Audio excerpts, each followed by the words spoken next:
Yes hello. Sir. जी sir, आ रही है, आ रही है। तो सर में ना एक किसी का टैंक साफ हो रहा है तो आवाज़ ज़्यादा आ रही है, इसीलिए मैंने म्यूट कर दिया। तो सर कुछ पूछना था। लास्ट क्लास में हमने पढ़ा था, टॉपिक जो पढ़ा था।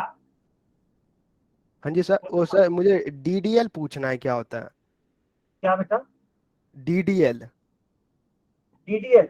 हाँ जी सर डीडीएल होता वो। है एसक्यूएल क्वेरी लैंग्वेजेस जो होती हैं, वो क्या कई सर? टाइप एसक्यूएल जो लिखी जाती हैं, एसक्यूएल अच्छा। स्टेटमेंट वो कई तरह से लिखी जाती हैं, कई प्रकार की होती हैं, जिसमें डीडीएल होता है, डीएमएल होता है, डीसीएल होता है। बेसिक अच्छा सर। बेसिक तो डीडीएल और डीएमएल ही होता है।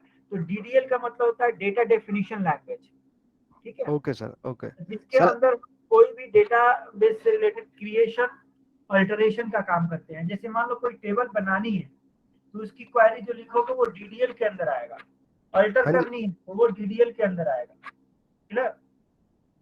हाँ जी और सर। जितने सेलेक्ट क्वेरी है, बाकी जितनी क्वेरीज है वो कहाँ आती है? डीएमएल के अंदर आती है, डेटा मैनिपुलेशन का। अभी क्लियर हो गया? हाँ जी सर। सर एक और बात पूछना है सर। हाँ, थोड़ा सा साउंड आ रहा है, 2-4 मिनट की बात है, 2-4-5 मिनट में साउंड सेट हो जाएगा। कोई नहीं सर, सर मैं पूछ लूँ आपसे या फिर? और सबसे पहले हम लोग चलते हैं, सर मैंने आपको पढ़ाया हेलो था ईयर डायग्राम तक जी। सर, एक्चुअली ना मैं फोर्थ सेमेस्टर का हूँ, तो वहाँ पे सर मैं लिंक पे कर रहा हूँ, आधा घंटा हो गया, कोई ले ही नहीं रहा मुझे। या सर वो लिंक एक्टिवेट नहीं है, पता ही नहीं चल रहा है। फोर्थ सेमेस्टर से हैं आप? हाँ जी सर, वो सर मैं वही किसी को कर रहा था, तो आप इसी बी से थर्ड का इसी टाइम पे सेम हो रहा है, तो मैं आपसे एक बार सोचा पूछ लूँ आपसे। ओके। तो सर फोर्थ मैं का फोर्थ सेमेस्टर का, पर वो लिंक एक्टिवेट है या नहीं? आधा घंटा हो गया, ज्वाइन ही नहीं हुआ अभी तक मैं एक ग्रुप में। मिनट, एक मिनट। हेलो जी सर, नमस्ते सर, बताइए। हाँ जी सर। एमसीएस 24 के 1 मिनट में चालू करवाता हूँ। एक सर मुझे सर प्लीज करवा दो सर, करवा दो दो सर। मिनट रोशन, 2 मिनट दो, मैं चालू करवाता हूँ। Okay sir, thank you so much. Roshan Bhardwaj, Rohan, sorry. Jesus.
Hello. मैंने आप लोगों को बताया था ये ईयर डायग्राम बताया था। ईयर डायग्राम में किसी के पास कोई क्वेश्चन है तो पूछ लो, अभी आगे चलते हैं। हेलो। ये सर ऑडिबल सर, कोई डाउट नहीं है, मुझे नहीं है, मतलब किसी को हो तो। चलो कोई बात नहीं, कोई डाउट नहीं है आपको, कोई पूछ नहीं रहा है तो आगे भागते हैं। ईयर डायग्राम हो गया हमारा। Conversion of ER diagram to relational database. Relational database में ईआर डायग्राम से कैसे कन्वर्ट करते हैं? तो सबसे पहले ध्यान रखना है बच्चे लोग कि जो ईआर डायग्राम है इसमें क्या है, ये सारे एंटिटीज हैं, राइट। इन एंटिटीज से रिलेटेड हम एट्रीब्यूट्स बनाते हैं और उस एट्रीब्यूट के अकॉर्डिंग हम क्या करते हैं? टेबल तैयार करते हैं। उस एट्रीब्यूट और एंटिटी के अकॉर्डिंग हम टेबल तैयार करते हैं और इस टेबल को हम बेसिकली रिलेशनल डेटाबेस में कन्वर्ट करते हैं, सॉरी, रिलेशनल टेबल में कन्वर्ट करते हैं। जैसे कि उसका स्कीमा डिफाइन करते हैं और स्कीमा के बिहाफ पर हम टेबल बना देते हैं। जैसे मान लो इसमें टेबल्स कितने बनाना है? स्टूडेंट, फैकल्टी, कोर्सेस और डिपार्टमेंट। 4 टेबल बनानी है, तो स्टूडेंट टेबल में क्या क्या हो सकता है, रोल नंबर, नेम और एड्रेस है। रोल नंबर क्या हो सकता है, प्राइमरी की हो गया, नेम और एड्रेस हो गया, फैकल्टी हो गया, फैकल्टी में आईडी हो गया उसका प्राइमरी की, फिर आपका कोर्स हो गया, कोर्स में आपका कोर्स आईडी हो गया प्राइमरी की, और डिपार्टमेंट में डिपार्टमेंट नंबर आपका प्राइमरी की। तो इस तरह से जो डिफाइन करने का तरीका है, इसे कहते हैं conversion of relational ER diagram to relational database.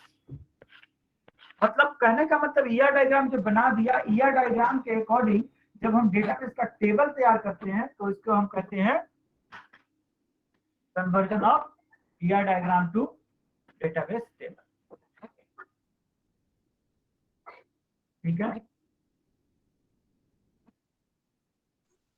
ठीक है सर। इस तरह से दूसरे चैप्टर में इतना ही था। तीसरे चैप्टर में जाते हैं हम लोग। प्रॉब्लम चलता रहता है ना क्या।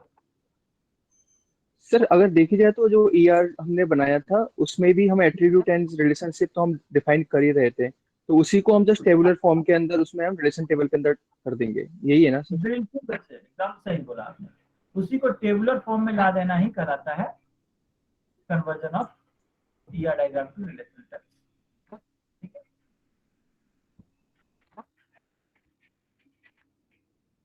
अब आता है डेटाबेस इंटीग्रिटी एंड नॉर्मलाइजेशन। बहुत इंपॉर्टेंट टॉपिक है, ध्यान रखना। अब नॉर्मलाइजेशन होता क्या है? नॉर्मलाइजेशन पढ़ने से पहले की कंसेप्ट पढ़ते हैं, तो की कंसेप्ट ऑलरेडी मैं बता चुका हूं। किसी को की कंसेप्ट के विषय में कुछ पूछना है तो पूछ लो। की के विषय में किसी को पूछना है? समझा दीजिए सर ये सर। जी, फॉरेन की। ओके, ये तो बता दिया था आपने। आपकी आवाज नहीं आई बच्चे। कुछ नहीं सर, कुछ नहीं। प्राइमरी की बताया था। प्राइमरी की क्या होता है? यूनिक आइडेंटिफायर होता है जो नल नहीं हो सकता है। फॉरेन की क्या होता है? ये भी एक यूनिक आइडेंटिफायर होता है जो दूसरे टेबल का की अगर हम किसी दूसरे टेबल में की के रूप में यूज करते हैं तो उसे हम कहते हैं फॉरेन की। कैंडिडेट की, कंपोजिट की और सब बताया था मैंने। यूनिक की बताया था मैंने। तो कैंडिडेट की क्या होते हैं? प्राइमरी की को छोड़ करके जितने भी कीज होते हैं किसी रिलेशन के, वो सारे के सारे कैंडिडेट की होते हैं। कंपोजिट की क्या होता है? जब मोर देन वन की को एक साथ ज्वाइन करके कोई डेटा आइडेंटिफाई करा जाता है तो उसे कहते हैं कंपोजिट की। फिर आपके पास आता है कंपोजिट की के बाद आपके पास क्या आता है? फॉरेन यूनिक की। यूनिक की क्या होता है? वो भी यूनिक आइडेंटिफायर होता है जो नल हो सकता है। अब हम आते हैं नॉर्मलाइजेशन की तरफ में। नॉर्मलाइजेशन क्या होता है? Normalization is the process of normalizing a table into simplest form so that we can find the sir relationship sir sir without redundancy of data. बोलिए ना भी। सर सर प्लीज थोड़ा स्लो बोलेंगे तो मतलब एक साथ। सॉरी। नॉर्मलाइजेशन एक प्रोसेस होता है जिसमें किसी बड़े से बड़े टेबुलर स्ट्रक्चर को, टेबल को हम क्या करते हैं, छोटे पार्ट में डिवाइड करते हैं ताकि उसकी रिलेशनशिप बनी रहे, और एक तो रिलेशनशिप बनी रहे, डेटा डुप्लीकेसी ना हो, और साथ में डेटा अनवांटेड डेटा की रिपीटेशन ना हो।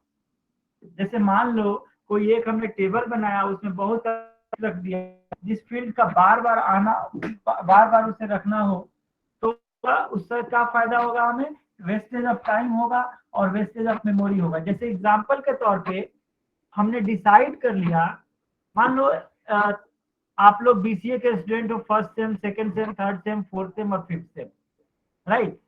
तो यस सर। 6 सेम तक हो। तो हमने कह लिया कि फर्स्ट 2 सेमेस्टर्स के बच्चे गंगा हॉस्टल में रहेंगे। फर्स्ट और सेकंड के बच्चे जब एडमिशन लेंगे तो गंगा हॉस्टल में जाएंगे। थर्ड और फोर्थ के बच्चे जब एडमिशन लेंगे तो जमुना हॉस्टल में जाएंगे। और फिफ्थ और सिक्स के बच्चे एडमिशन लेंगे तो सरस्वती हॉस्टल में जाएंगे। तो हमने जब डिसाइड कर लिया तो हम क्या करेंगे? हम अगर किसी का डेटा मेंटेन करने जाएं तो लिखेंगे नाम, एनरोलमेंट नंबर हो गया, नाम हो गया, आपका सेमेस्टर्स हो गया, आपका हॉस्टल हो गया, आपका एड्रेस हो गया, बहुत सारी डिटेल्स रख रहे हैं। तो बार बार हॉस्टल हमें लिखना पड़ेगा। लेकिन अगर हमने क्या किया, एक सिंपल काम किया, ध्यान देना। मैंने पहला जो स्कीमा बनाया उसमें कहा हमने इनरोलमेंट नंबर, नेम, सेमेस्टर्स और होस्टर। इसमें मैंने लिखा enrollment number 1 2 3, name AXAV, sorry यार, AX सेमेस्टर्स 1। हाँ नहीं नहीं वो थोड़ा तबीयत डाउन है, घर में हूँ, क्लास पे। नहीं नहीं फ्री हूँ, बोलो ना, कोई बात नहीं। ठीक है, यदि हो गया ना कुछ।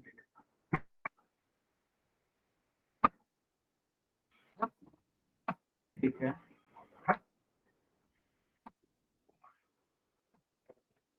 हाँ हाँ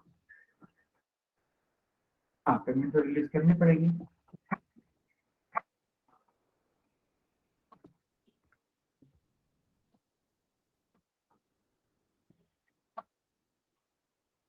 हाँ हाँ,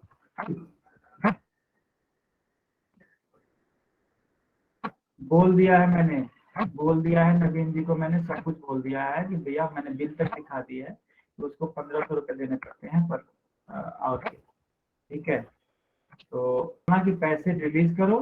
सिद्धार्थ भी बोलेगा तो कहेगा ना कोड दे दो, तो बोला कोड नहीं देंगे, अभी पैसे रिलीज करो फिर कोड। ठीक है, मैं कर दूंगा, मैं कर दूंगा, मैं बोल दूंगा। हाँ, मैं करता हूँ, मैं अभी बात करूंगा, मैं जाऊंगा ऑफिस जरूर, मैं और बात करूंगा। ठीक है, ठीक है, ओके।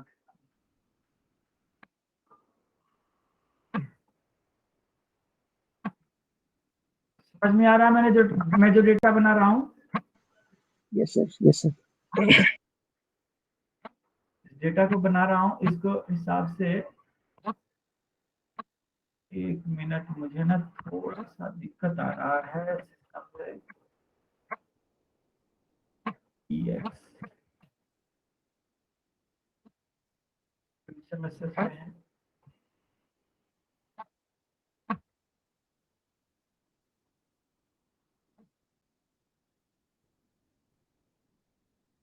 मुझे ना एक बार सिस्टम रिस्टार्ट करना पड़ेगा मेरा, लेकिन मैं ये बता देता हूँ फिर रिस्टार्ट करता हूँ।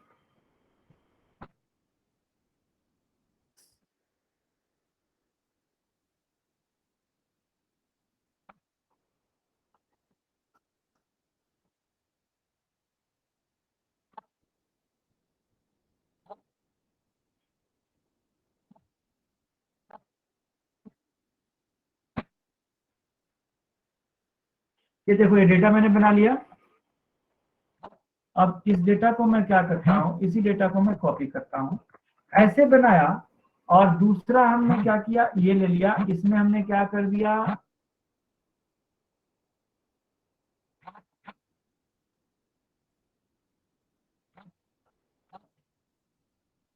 हमने ऐसे बनाया, ये ले लिया हमने।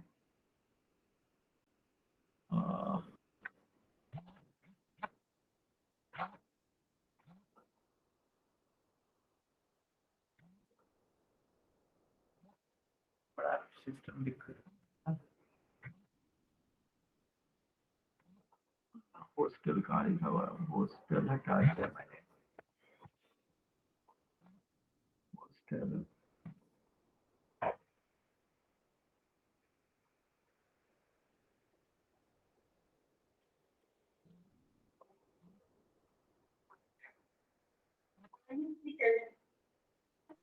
सर आपको एक्सेल में इजी रहेगा तो समझाना। नहीं यार, यहाँ इजी रहता है लेकिन मेरे सिस्टम में इजी है। 1 मिनट में क्लिक करके ना फिर से आता हूँ।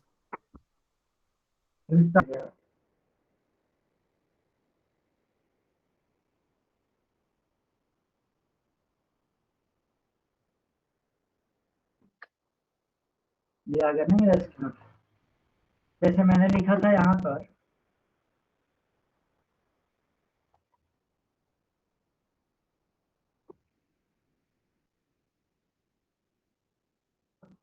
Enrolment number, name, semesters, hello,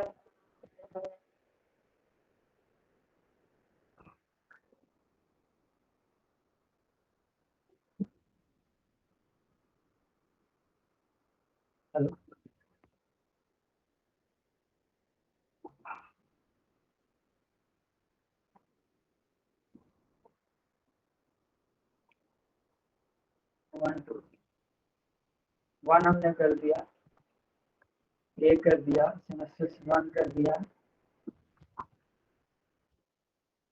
2 कर दिया, बी कर दिया, कर दिया,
ठीक है।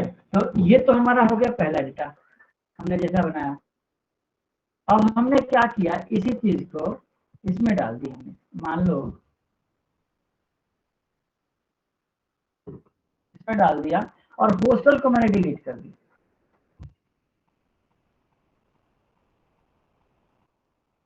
अब क्या फायदा हो रहा है ये देखते हैं।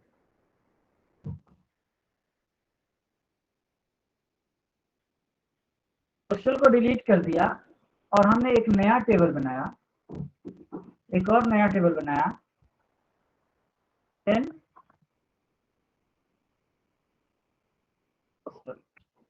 अब हमने सेम 1 2 3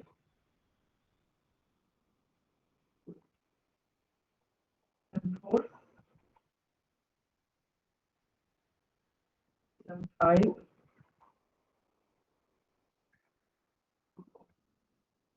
6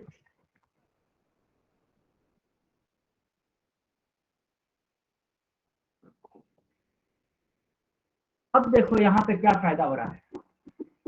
ये जो टेबल है इसमें तो हजारों लोगों का रिकॉर्ड आएगा, तो हजारों लोगों का रिकॉर्ड आएगा, तो ये जो दो पार्ट है हमारा, ये दोनों पार्ट, ये दोनों हजारों बार लिखना पड़ेगा।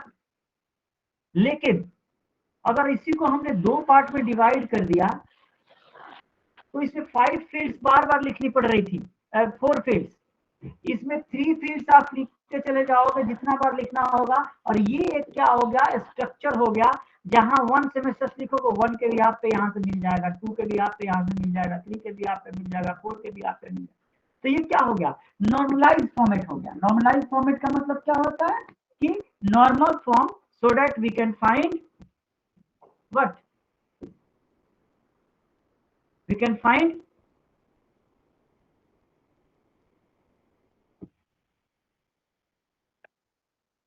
लोग क्या फाइंड कर सकते हैं हम लोग, रिलेटेड वैल्यू सर। हाँ जी, सिंपलेस्ट फॉर्म में हम बना सकते हैं जिससे कि हम आसानी से डेटा को समझ सकें, हम अपना मेमोरी बचा सकें। सबसे बड़ा पार्ट होता है मेमोरी बचा सकें।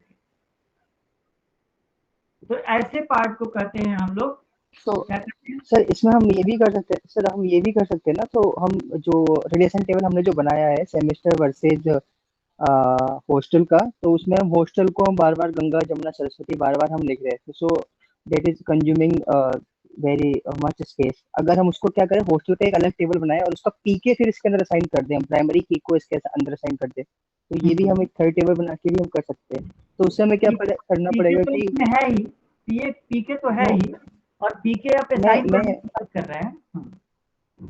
हाँ मैं ये कह रहा था हॉस्टल की बना लेंगे, उसमें 3 रो ही होगा, उसमें गंगा जमुना सरस्वती 1 2 3, एंड फिर जब रिलेशन टेबल होगा जिसमें हमने सेमेस्टर वर्सेस हमने हॉस्टल दिया हुआ है, तो 1 के आगे जो भी गंगा है लेट से, तो 1 का पीके हम वहाँ पे डाल देंगे, तो उससे हम रिलेशन बना सकते हैं। बिल्कुल वही काम कर रहे हैं ना, इसको हाँ। इसको यहाँ पर प्राइमरी की है और वहाँ पर फॉरेन की है। वो आप देखो ये राइट। हॉस्टल टेबल में क्या है, प्राइमरी की के रूप में सेम हो गया, हम्म। और इसका फॉरेन की वहां हो गया उस टेबल में, स्टूडेंट यस सर, टेबल में। Yes sir. समझ राइट। में आया? Yes sir, yes sir, yes sir. वही काम किया है हमने। एक सेकेंड, एक फोन आ रहा है ऑफिस से, मैं ले लूं। कि किस जगह पे डेटा टाइप क्या होना चाहिए, और क्लाइंट से ना होगा तो मीट ले लेंगे, मीटिंग लेकर के, या पहले आपस में डिसाइड कर लेंगे, फिर क्लाइंट मीट करके, और जो डेटा टाइप रहेगा उसके साथ सारे एक में दे दूंगा, तो इवनिंग तक मैं उसे सारे चारों इंटरफेस फिनिश कर दूंगा, क्योंकि कल से मैं छुट्टी पे हूँ एक हफ्ते के लिए।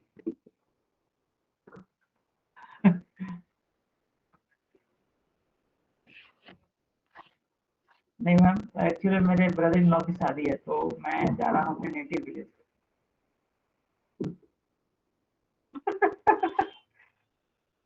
कोई बात नहीं, आज कर लेंगे, सारे इंटरफेस कर लेंगे।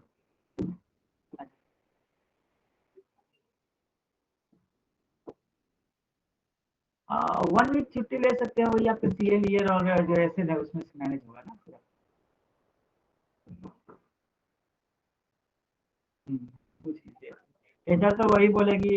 एचआर का तो सिंपल सीएल ईएल और एसएल होता है ना। सीएल मंथली सीएल 0.5 होता है, ईएल 0.5 होता है, और एसएल होता है 1.25, यानी कि 2.25 छुट्टियां होती हैं एक महीने की। तो ना 2.25 होती है सर, 2 नहीं होती है, 2.25 होती है। उसके हिसाब से आप 2 महीने 3 महीने का छुट्टी आपने बचा के रखा हुआ, तो उसको मैनेज कर सकते हैं, या आप अभी ले लीजिए, या फर्दर अगले महीने नहीं लेंगे तो मैनेज हो जाएगा। ठीक है सर, मैं एक्चुअल में ना अभी नहीं बात करने का कोई फायदा नहीं है, बात कर लीजिए सर से, बुरी बात क्या है।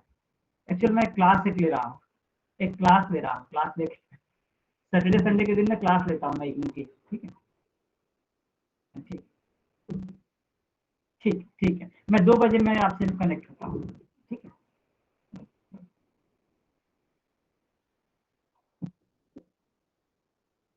हाँ जी बच्चे लोग, सॉरी, ऑफिशियल वर्क आ गया था थोड़ा सा। हाँ, तो अभी हम लोग कहाँ थे? ये तो क्लियर हो गया नॉर्मलाइजेशन का प्रोसेस, की नॉर्मलाइजेशन क्या होता है, राइट। Yes sir. अब नॉर्मलाइजेशन बहुत तरह की होती है। अगर हम बात करें तो बेसिक नॉर्मलाइजेशन 4 तरह की होती हैं। कौन कौन से? First NF, second NF, third NF, fourth NF और बीसीएनएफ। बेसिकली बीसीएनएफ होता है, फोर्थ एनएफ और फिफ्थ एनएफ भी होता है, फिर पीजेएनएफ भी होता है, लेकिन आप लोगों को पढ़ना है 4 तरह का। First NF, second NF, third NF और बीसीएनएफ, 4 पढ़ने हैं आप लोगों को। तो आप लोगों के बुक्स के हिसाब से लेके चलता हूं मैं। उसके पहले एक टॉपिक है redundancy and associated problem. Redundancy का मतलब क्या होता है? जो डेटा डुप्लीकेसी होती है, डुप्लीकेसी, रिडंडेंसी का मतलब डुप्लीकेसी होता है। डुप्लीकेसी कहने का मतलब हुआ कि जो डेटा आप लोग डालते हैं, जो डेटा आप लोग डालते हैं उसमें क्या होता है, बहुत सारी डुप्लीकेसी हो जाती है। डुप्लीकेसी कहने का मतलब ये है कि repetition of line items, repetition of कहते हैं repetition of rose, repetition of data. तो रिपीटेशन ऑफ डेटा को रिमूव करने के लिए हम लोग जो प्रोसीजर अपनाते हैं उसे कहते हैं रिडंडेंसी प्रॉब्लम रिजॉल्विंग टेक्निक। अब रिडंडेंसी का मतलब ही हो गया डुप्लीकेट, और इससे रिलेटेड प्रॉब्लम क्या आ सकती है कि क्या हो सकता है, एक ही बच्चे का बार बार रिपीट रिकॉर्ड होगा तो क्या होगा, कभी कभी आइडेंटिफाई करने में, पर्पसेस के अकॉर्डिंग आइडेंटिफाई करने में प्रॉब्लम आ सकती है। ठीक है, तो इस तरह के प्रॉब्लम्स को भी रिजॉल्व करने के लिए हम यूज करते हैं नॉर्मलाइजेशन। अब इसके अंदर नॉर्मलाइजेशन के अंदर हम आते हैं सबसे पहले, अब नॉर्मलाइजेशन से पहले एक और पॉइंट दिया हुआ है, single valued and multi valued. Single valued और मल्टी वैल्यूड एक डिपेंडेंसी होती है, इसे डेटा डिपेंडेंसी के नाम से जानते हैं। डेटा डिपेंडेंसी मतलब कोई पार्ट, कोई भी वैल्यू किसी दूसरे वैल्यू पे पार्शियली या कंप्लीटली डिपेंड करता है। तो जब पार्शियली या कंप्लीटली डिपेंड करता है तो हमें ये देखना होता है कि आखिर वो किस तरह से डिपेंड कर रहा है। ठीक है, एक मिनट। तो अब कोई पार्ट किसी एक ही पे डिपेंड करता है, जैसे इनरोलमेंट नंबर, इनरोलमेंट नंबर के ऊपर अगर बात करें तो बहुत सारी वैल्यूज इनरोलमेंट नंबर के ऊपर डिपेंडेंट होती है। ठीक है, लेकिन इनरोलमेंट नंबर के ऊपर देखो, आपका नाम, आपका एड्रेस, आपका कॉन्टेक्ट नंबर, आपका सेमेस्टर, सब कुछ तो डिपेंड करता है इनरोलमेंट नंबर के ऊपर। तो ये क्या होता है, मल्टी वैल्यू डिपेंडेंसी हो गया। लेकिन इनरोलमेंट नंबर के हिसाब से ही नाम डिफाइन किया जा सकता है। तो एक इनरोलमेंट नंबर पे एक नाम डिफाइन किया जा रहा है, इसलिए क्या हो गया, वो सिंगल वैल्यू डिपेंडेंसी हो गया। अब इनरोलमेंट नंबर के हिसाब से हम ये भी फाइंड कर सकते हैं, आपका नाम क्या है, आपका कोर्स कोड क्या है, आपका सेमेस्टर क्या है, आपका रिजल्ट क्या है, आपका ग्रेड कार्ड स्टेटस क्या है, ये सारी चीजें भी हम इनरोलमेंट नंबर के साथ यहाँ पे फाइंड करते हैं। तो वो क्या होता है, हमारा मल्टी वैल्यू डिपेंडेंसी। ठीक है, क्लियर हुआ? Yes sir. आते हैं हम लोग नॉर्मलाइजेशन पे। अब देखो यहाँ पर कह रहा है कि नॉर्मलाइजेशन फर्स्ट नॉर्मल फॉर्म। मैंने बताया कि नॉर्मलाइजेशन के बहुत सारे तरीके होते हैं, जिसमें सबसे पहला है first normal form. First normal form क्या होता है कि इसका डेफिनेशन देखोगे, डेफिनेशन से ही क्लियर हो जाएगा। A relation is in first NF if there is no duplicate rows or tuple in the relation। अगर कोई भी डुप्लीकेट रोज और टपल ना हो, each data value stored in the relation is single value। जितने भी डेटा वैल्यू स्टोर है table में, वो सब में एक एक वैल्यू होनी चाहिए, मल्टीपल वैल्यूज ना हो। Entry in the columns are of different are same kinds. जो भी डेटाबेस में आपने एंट्रीज डाली है, सब एक ही तरह की एंट्री होनी चाहिए, अलग अलग टाइप की एंट्री नहीं होनी चाहिए। ठीक है, तो ये सारे अगर तीनों क्राइटेरिया मैच करती हैं तो वो कौन सा टेबल होगा, कौन सा नॉर्मलाइजेशन फॉर्म होगा, फर्स्ट नॉर्मल फॉर्म। कहने का मतलब है कि फर्स्ट नॉर्मल फॉर्म में वो डेटा होगा जिसमें सारी वैल्यू होंगी, लेकिन कोई भी डुप्लीकेट नहीं होगा, कोई भी ब्लैंक वैल्यू नहीं होगा। नेम है तो नेम के नीचे नेम ही सारे होंगे, रिलेटेड डॉक्यूमेंट्स होंगे, रिलेटेड डेटा होंगे। तो ऐसे नॉर्मल फॉर्म को हम कहते हैं first normal form. Second normal form, जैसे एग्जांपल के तौर पे, फर्स्ट नॉर्मल फॉर्म में एग्जांपल के तौर पे ये देखो, ये दिया हुआ है स्टूडेंट रिलेशन, और स्टूडेंट में ये दिया हुआ है डेटा कि स्टूडेंट का टेबल जो बनेगा उसमें क्या होगा। ध्यान देना, ये यहां से यहां तक है।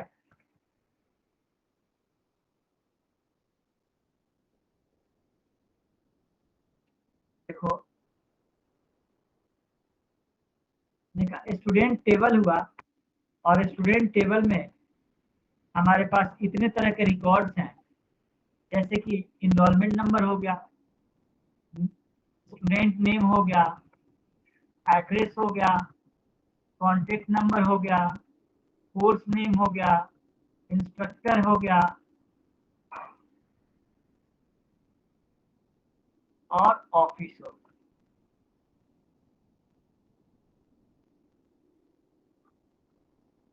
इतनी तरह के डेटा। एक मिनट, मैं इसको अब डिलीट कर दूं।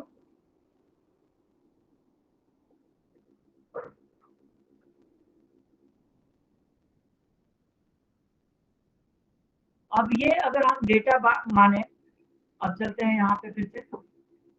सेकेंड एनएफ में जब हम जाएंगे इसको लेकर के, तो सेकेंड एनएफ में क्या होता है, यहाँ पर डेफिनेशन देखना, बड़ा प्यारा डेफिनेशन दिया हुआ है जिसे एक बार में ही याद हो जाएगा आप लोग। A relation is said to be, या ये relation is in second NF if it is in first NF and every non-key attribute is fully dependent on each candidate key of the relation।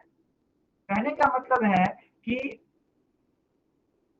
Second NF में वो तब होगा जो पहले से first NF में होगा, और सारे नॉन की एट्रीब्यूट्स क्या होंगे, की एट्रीब्यूट पे डिपेंडेंट होंगे। एग्जांपल के तौर पे इसमें फंक्शनल डिपेंडेंसीज क्या क्या हो रही है हमारे पास, ध्यान देना आप लोग। फंक्शनल डिपेंडेंसीज हमारे पास ये हो रही हैं कि इनरोलमेंट नंबर के ऊपर क्या है, नेम डिपेंडेंट है, कोर्स नंबर के ऊपर कोर्स कोड डिपेंडेंट है,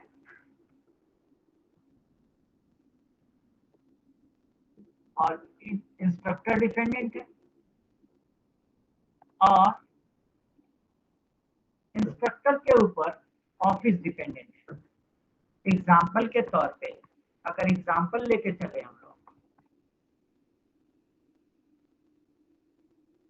एग्जाम्पल लेके चले इसका, तो इनरोलमेंट नंबर आपका डालेंगे तो उससे हम नेम और एड्रेस को आइडेंटिफाई कर सकते हैं। आपका अगर कोर्स नंबर जैसे कि आपका एमसीएस 23 चल रहा है तो 23 डालू तो उसका नाम पता चल जाएगा और कौन टीचर पढ़ाएगा ये भी पता चल जाएगा। इंस्ट्रक्टर का नाम डालू तो पता चल जाएगा, जैसे मेरा नाम ब्रिजेश है, ब्रिजेश मैंने डाल दिया तो ये पता चल जाएगा कि वो किस स्टडी सेंटर में पढ़ाते हैं। तो इस तरह से इस तरह के पूरी डेटा को डिफाइन करना, मतलब डिपेंडेंसी के आधार पर, जब ये एवरी नॉन की एट्रीब्यूट, ये तो नॉन की एट्रीब्यूट्स है ना, ये नॉन की एट्रीब्यूट्स क्या है, फुल्ली डिपेंडेंट ऑन की एट्रीब्यूट्स अगर हो जाती हैं तो ऐसे रिलेशन को हम कहेंगे क्या, वो सेकेंड एनएफ में है। बोलो यहाँ पर सबको क्लियर है? तो चलो फर्दर हम इसको फंक्शनल डिपेंडेंसी के आधार पर इस टेबल को हम, अगर जो हमने टेबल देखा, इस एक टेबल को दो टेबल में हम डिफाइन कर लें तो हमारा रिडंडेंसी भी कम होगा और वर्किंग प्रोसेस भी हमारा सही होगा। जैसे एग्जांपल के तौर पे स्टूडेंट नाम का टेबल बनाया जिसमें enrollment number, course, student name और एड्रेस डाल दिया। एक कोर्स बनाया, कोर्स नंबर में डाल दिया क्या, course number, course name, instructor और ऑफिस। और एक और हम इसमें बनाएंगे, इसमें क्या करेंगे, इनरोलमेंट नंबर और कोर्स नंबर हम बना देंगे। दिया होगा बुक में भी एक इनरोल, हाँ कोर्स स्टूडेंट ये दिया था। एक तीसरा टेबल बना दिया हमने, इनरोलमेंट नंबर और कोर्स नंबर। कौन से इनरोलमेंट नंबर को कौन सा कोर्स असाइन है यहाँ से पता चल जाएगा। कोर्स नंबर के अकॉर्डिंग कोर्स से डिटेल्स पता चल जाएगा, इनरोलमेंट नंबर से अकॉर्डिंग इनरोलमेंट नंबर का, स्टूडेंट का रिकॉर्ड का पता चल जाएगा। तो ये पूरा प्रोसेस जो बनाने का फंडा है उसे हम कहेंगे सेकेंड नॉर्मल। क्लियर हो गया बच्चे लोग सेकेंड नॉर्मल फॉर्म?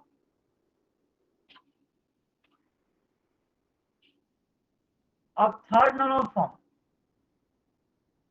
हाँ जी कोई कुछ बोलना चाहता था? एक मिनट से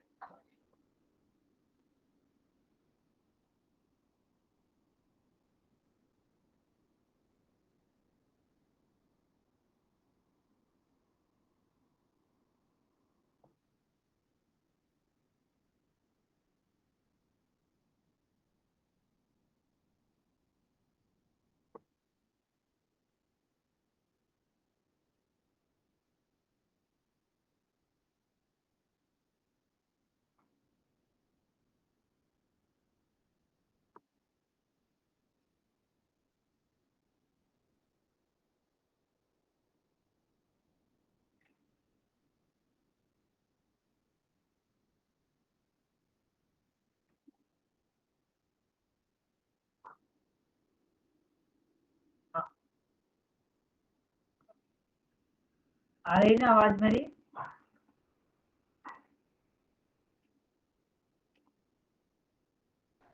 यस सर आ रही है। अब देखो थर्ड नॉर्मल फॉर्म क्या होता है, पहले तो सेकेंड नॉर्मल फॉर्म में होना चाहिए और साथ में सारे जो जितने भी नॉन की एट्रीब्यूट्स हैं वो नॉन ट्रांजिटिवली डिपेंडेंट होने चाहिए की एट्रीब्यूट्स पे। और नॉन ट्रांजिटिव का मतलब क्या होता है? नॉन ट्रांजिटिव पूछने से पहले मैं पूछ रहा हूँ ट्रांजिटिव का मतलब क्या होता है? कौन बताएगा ट्रांजिटिव का मतलब?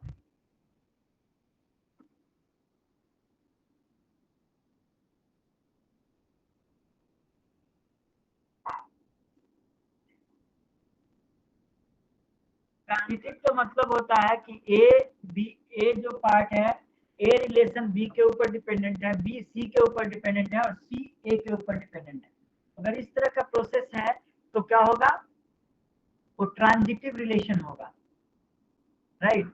और अदरवाइज वो क्या होंगे? Non transitive relation.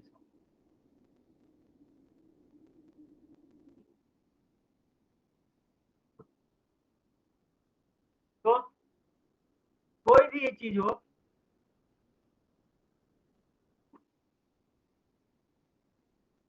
आप लोगों को ध्यान में रखना है कि नॉन ट्रांजिटिवली डिपेंडेंट होगा। तो सबसे पहले आते हैं इस पे, एक टेबल लेते हैं,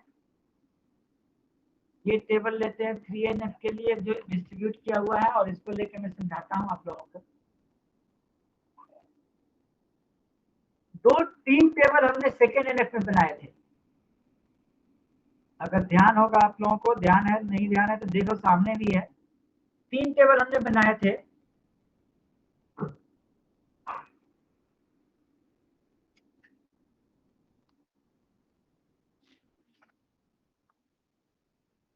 अब इन 3 टेबलों में से देखना ये क्या है। पहले में हमने एक टेबल रखा था, सेकंड में हमने क्या किया? 3 टेबल बनाए, नॉर्मलाइज करा। थर्ड में हमने क्या कर दिया? 4 टेबल बना दिया। पहला तो टेबल स्टूडेंट से रिलेटेड इंफॉर्मेशन हो गया, दूसरा रख दिया कोर्स से रिलेटेड, तीसरा इंस्टीट्यूट से रिलेटेड रख दिया। इंस्टीट्यूट का क्या होता है? ऑफिस होता है और इंस्टीट्यूट में इंस्ट्रक्टर होता है, उसको ले लिया। और चौथा बना दिया स्टूडेंट और कोर्स स्टूडेंट। अब देखो इसमें जो दूसरा टेबल था कोर्स इंस्टीट्यूट, कोर्स और इंस्टीट्यूट दोनों एक साथ डिफाइंड थे। अभी हमने क्या किया कि कोर्स अलग और इंस्टीट्यूट अलग। तो ऐसे फॉर्म को हम कहते हैं, कौन सा फॉर्म कहते हैं? थर्ड नॉर्मल फॉर्म, जो कंप्लीटली डिफाइन हो गया। अब कोई भी इसमें सर्कुलर पाथ नहीं बन रहा है। देखो इनरोलमेंट नंबर स्टूडेंट 1 किससे जा रहा है? कोर्स स्टूडेंट से डायरेक्ट कनेक्टेड है बस। और कोर्स स्टूडेंट किससे कनेक्टेड है भाई? तो वो सिर्फ किससे कनेक्टेड है? कोर्स से कनेक्टेड है। और कोर्स किससे कनेक्टेड है? इंस्टीट्यूट से कनेक्टेड है। लेकिन स्टूडेंट डायरेक्ट इंस्टीट्यूट से कनेक्टेड नहीं है, स्टूडेंट डायरेक्ट कोर्स से कनेक्टेड नहीं है। तो इस तरह के सारे में सर्कुलर पाथ नहीं बन रहा है, इसलिए ये क्या है? हमारा थर्ड नॉर्मल फॉर्म में है। क्लियर?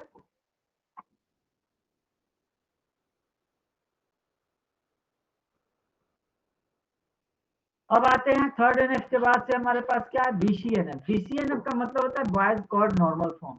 अब बॉयज गॉड नॉर्मल फॉर्म क्या होते हैं, अब इसकी बात करते हैं। बॉयज गॉड नॉर्मल फॉर्म में मतलब कहने का मतलब है कि ये थर्ड NF में भी तो होना ही चाहिए। और साथ में कुछ क्राइटेरियाज हैं इसके, और क्राइटेरियाज में सबसे पहला क्राइटेरिया है a determinant in the left side of the functional dependency. A determinant is the left side of and functional dependency. किसी functional dependency का left side का part क्या होता है? Determinant कहलाता है।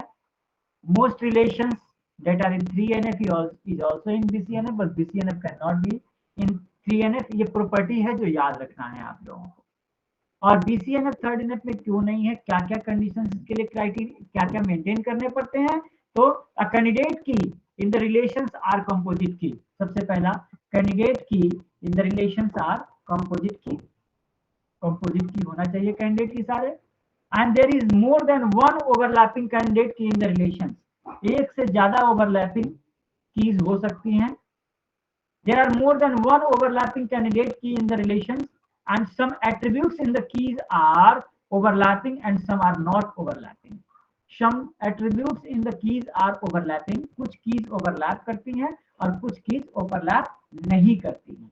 ये दोनों पार्ट होंगे आपके इसमें।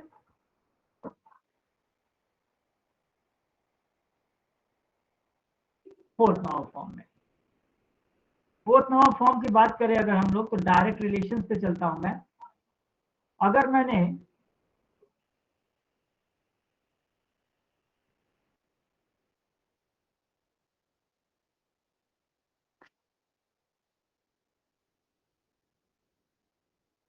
देखो रिलेशन बनाया, एक स्टूडेंट 1, कोर्स 1 और इनरोल 1। स्टूडेंट 1 में क्या किया, स्टूडेंट इनरोलमेंट नंबर नेम रख दिया और यहाँ पर एड्रेस भी डाल दो। कोर्स 1 में क्या किया, कोर्स नंबर और कोर्स नेम डाल दिया और इनरोलमेंट में क्या कर दिया, डाल दिया इनरोलमेंट नंबर, कोर्स नंबर और डेट ऑफ इनरोलमेंट। तो इससे भी हम सारी चीजें डिफाइन कर सकते हैं पूरे प्रोसेस वाइज। तो इसे हम कहेंगे क्या, फोर्थ नॉर्मल फॉर्म, जबकि हम 3NF से थोड़ा सा अपने आप को मूव कर दिए।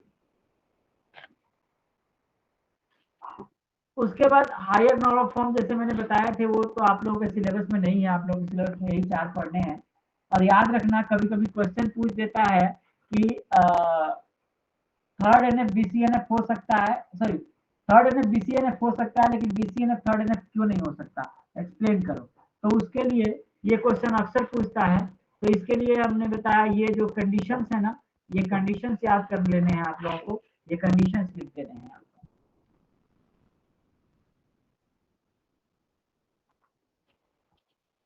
अब नेक्स्ट हमारे पास टॉपिक आता है desirable properties of decomposition. Decomposition की कुछ प्रॉपर्टीज होती हैं, तो आखिर वो प्रॉपर्टीज क्या क्या होती हैं ये देखना है। डिकम्पोजिशन का मतलब क्या होता है, किसी भी कंपोजिट टेबल को, एक अच्छे टेबल को हमें ब्रेक में डिफाइन करते हैं, ब्रेक कर देते हैं, यानी कि अलग अलग डिफाइन कर देते हैं ताकि हम आसानी से उससे रिलेटेड जितने भी इंफॉर्मेशन हो गैदर कर सकें और इंफॉर्मेशन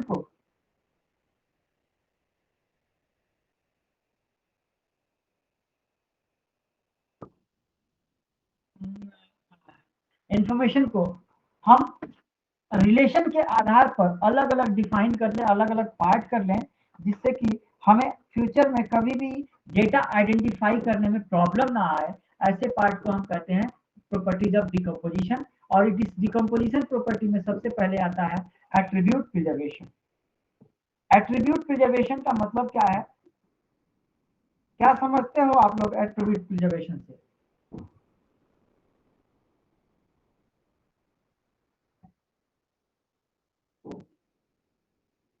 बताएंगे आप लोग?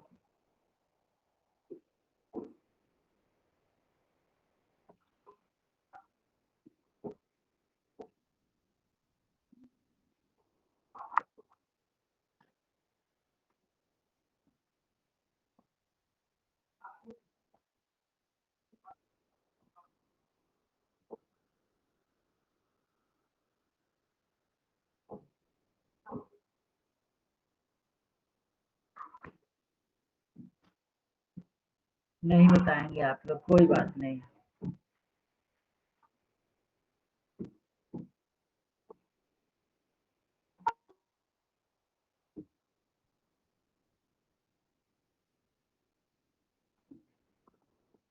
मैंने कहा कि डिपेंडेंसी प्रिजर्वेशन का मतलब है कि जितनी भी एट्रीब्यूट्स हैं, अब एट्रीब्यूट प्रिजर्वेशन में हम कहते हैं कि जितनी भी एट्रीब्यूट है जिनको हमें ऑब्जर्व करना होता है और देखना होता है कि कौन कौन से रिलेटेड हैं, कौन कौन से रिलेटेड नहीं है, और जो हमारी रिक्वायरमेंट के अनुसार नहीं होती, जो रिलेटेड नहीं होती है, उनको क्या करते हैं, डिकम्पोज कर देते हैं।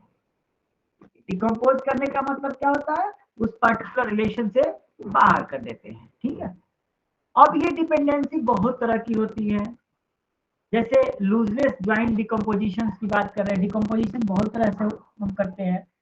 तो लूजलेस ज्वाइंट डिकम्पोजिशन का मतलब क्या होता है कि जहां पर हमारा रिलेशन, जो भी रिलेशन बना हुआ है, उस रिलेशन में, उस रिलेशन के अंदर प्रॉपर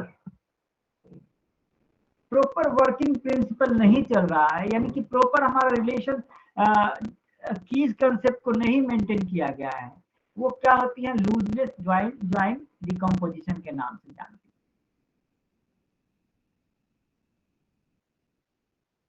ठीक है, जो मैंने केयरलेस तरीके से, कहने का मतलब जो केयरलेस तरीके से मेंटेन किया हुआ है, लूजलेस ज्वाइन डिकम्पोजिशन के नाम से जाना है। देखो यहाँ पर एक टेबल दिया हुआ है, इनरोलमेंट।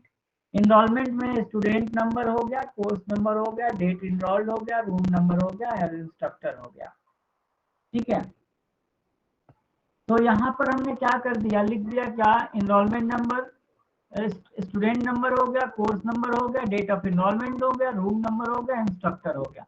लेकिन फर्दर इसको हमने डिकम्पोज करा दो टेबलों में, इनरोल 1 और इनरोल 2।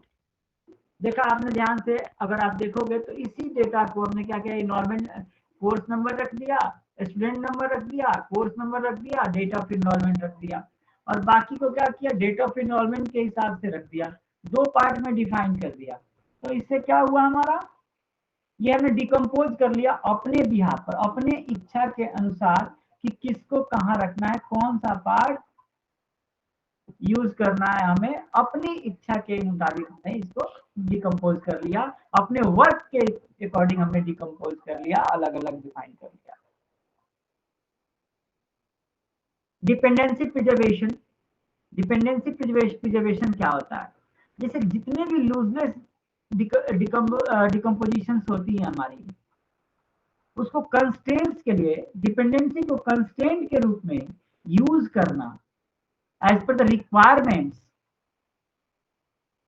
डिपेंडेंसी प्रिजर्वेशन के नाम से जानी जाती है। बेसिकली ये बहुत ही इंपॉर्टेंट पार्ट होता है, क्योंकि ये रिलेशंस में कंसिस्टेंसी बनाए रखने का काम करता है। ठीक है, lack of redundancy, lack of redundancy का मतलब क्या हुआ हमारा, जितने भी डेटाबेस के प्रॉब्लम्स हैं, जितने भी डेटाबेस से रिलेटेड हमारे पास प्रॉब्लम्स हैं, उन प्रॉब्लम्स को रिजॉल्व करने के लिए, और कुछ चीज प्रॉब्लम को रिजॉल्व करने के लिए, इसको अवॉइड करने के लिए जो भी प्रोसेस हम अपनाते हैं, उसे एक सिक्योरिटी पर्पज से लैक ऑफ रिडंडेंसी को यूज की जाती है। ठीक है, ये तो हो गया सबके पार्ट। अब आते हैं rules of data normalization. Data normalization के रूल्स क्या है, there are various rules for data normalization. इसके बहुत सारे रूल्स हैं। इसमें सबसे पहला होता है eliminating reporting groups, repeating groups, sorry, eliminate repeating groups. जो ग्रुप्स बार बार रिपीट हो रही है उनको एलिमिनेट कर दो, हटा दो। Eliminate redundant data, redundant data को एलिमिनेट कर दो। Eliminate columns not not dependent on की, कॉलम्स को एलिमिनेट कर दो जो की के ऊपर डिपेंडेंट नहीं है। Isolate dependent multiple relationship, multiple relationship को आइसोलेट कर दो, यानी कि आपका रिलेशनशिप जो भी है, जैसे 1:1, 1:many, many:1, जो भी है, उनको आवश्यकता के अनुसार उस पर जो भी एक्शंस लेने हैं ले लो। And isolate semantically related multiple relationship. ये 5 पॉइंट्स हैं, 5 पॉइंट को आपको याद रखना है रूल्स में लिखने के लिए।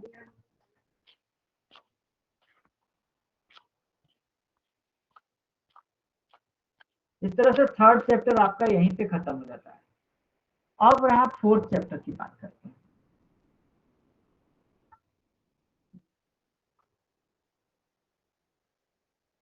फोर्थ चैप्टर में फाइल ऑर्गेनाइजेशन। फाइल ऑर्गेनाइजेशन में क्या है कि फाइल ऑर्गेनाइजेशन मैंने आप लोगों को पढ़ने के लिए दिया था, पढ़ा है आप लोगों ने बच्चे लोग?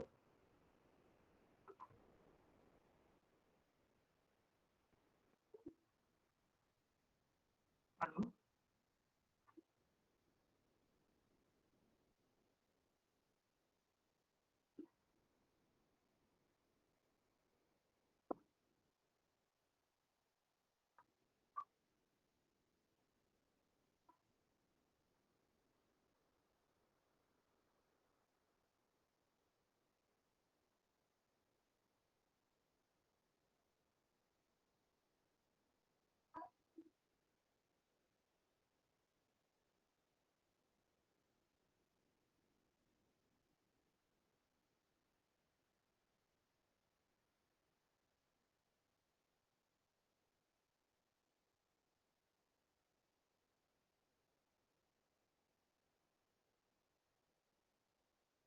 कोई नहीं बोलेगा।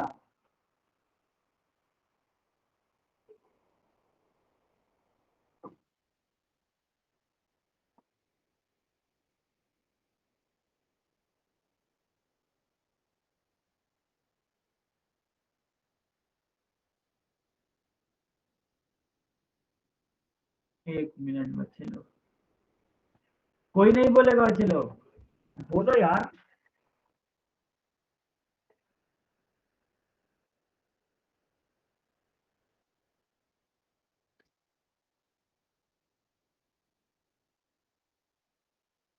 नहीं बोलोगे तो मैं कब से समझूंगा कि आप लोगों को क्या समझ में आ रहा है, क्या नहीं समझ में आ रहा है।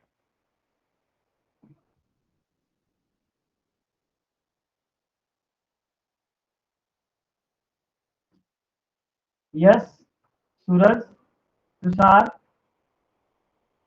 विष्णु, मुकेश, विकास, शोहित, जयदीप, अमन।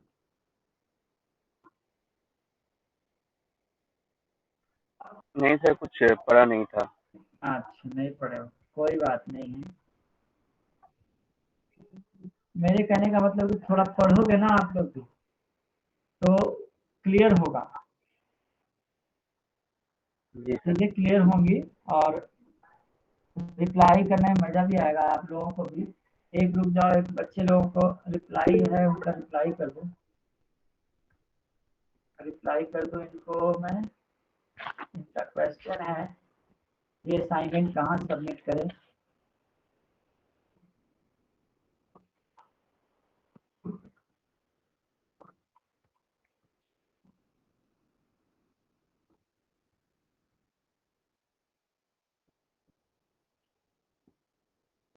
चलो, फाइल ऑर्गेनाइजेशन क्या होता है? फाइल ऑर्गेनाइजेशन एक प्रोसीजर होता है जिससे किसी भी फाइल किसी भी डेटा फाइल को एक साथ हम रखते हैं और सारे रॉ मटेरियल्स को इकट्ठा करके एक फॉर्मेटेड तरीके से रखते हैं जिसका फर्दर हम programming as well as any kind of work services में यूज कर लेते हैं। ठीक है, इससे क्या होता है, हम टेबल क्रिएट करते हैं जिसमें डेटा डाल के रख देते हैं फ्यूचर रेफरेंसेस के लिए, जिसे कभी रिट्राइव कर सकते हैं, मॉडिफाई कर सकते हैं। ये सारी रिट्रीव करना, मॉडिफाई करना, क्रिएट करना, एंटर करना, ये सारा काम हमारा होता है इसके अंदर, फाइल के अंदर। फाइल कई तरह की होती है। फिजिकल डिजाइन, देखो पहला टॉपिक है physical database design issues. Physical database design issue, normally अगर आप फाइल यूज करते हो, जैसे पेपर पे लिख के रखते हो, कॉपी पे लिख के रखते हो, तो उसमें आपको बहुत सारी प्रॉब्लम आती है। जिस वजह से फाइल सिस्टम बनाया गया है, उससे क्या होता है कि आप आसानी से स्ट्रक्चरल वे में आप डेटा सेव करके रखते हो, सेफ रहता है, राइट।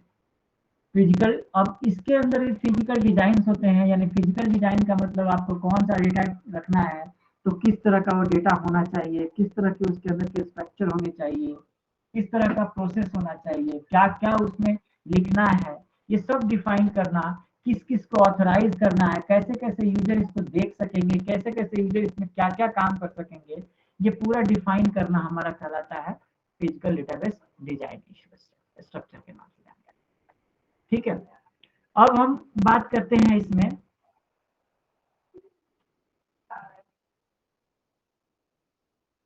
ये आप लोग एक बार रीड करेंगे, database storage of database on hard disk. Hard disk, देखो मेमोरी लोकेशन, मेमोरी क्या होता है, बेसिकली हार्ड डिस्क ही होता है हमारा एक्सटर्नल मेमोरी, और हम सारे डेटा कहाँ रखते हैं, एक्सटर्नल मेमोरीज में रखते हैं। इसलिए हम कहते हैं क्या, फाइल सिंपल कहते हैं कि हार्ड डिस्क में ही मैनेज करते हैं। File organization and its type, file organization कैसे होता है, तो फाइल ऑर्गेनाइजेशन के लिए प्रोसेस होता है, कई तरह की फाइल ऑर्गेनाइजेशन होती है, कई तरह की फाइल्स होती हैं।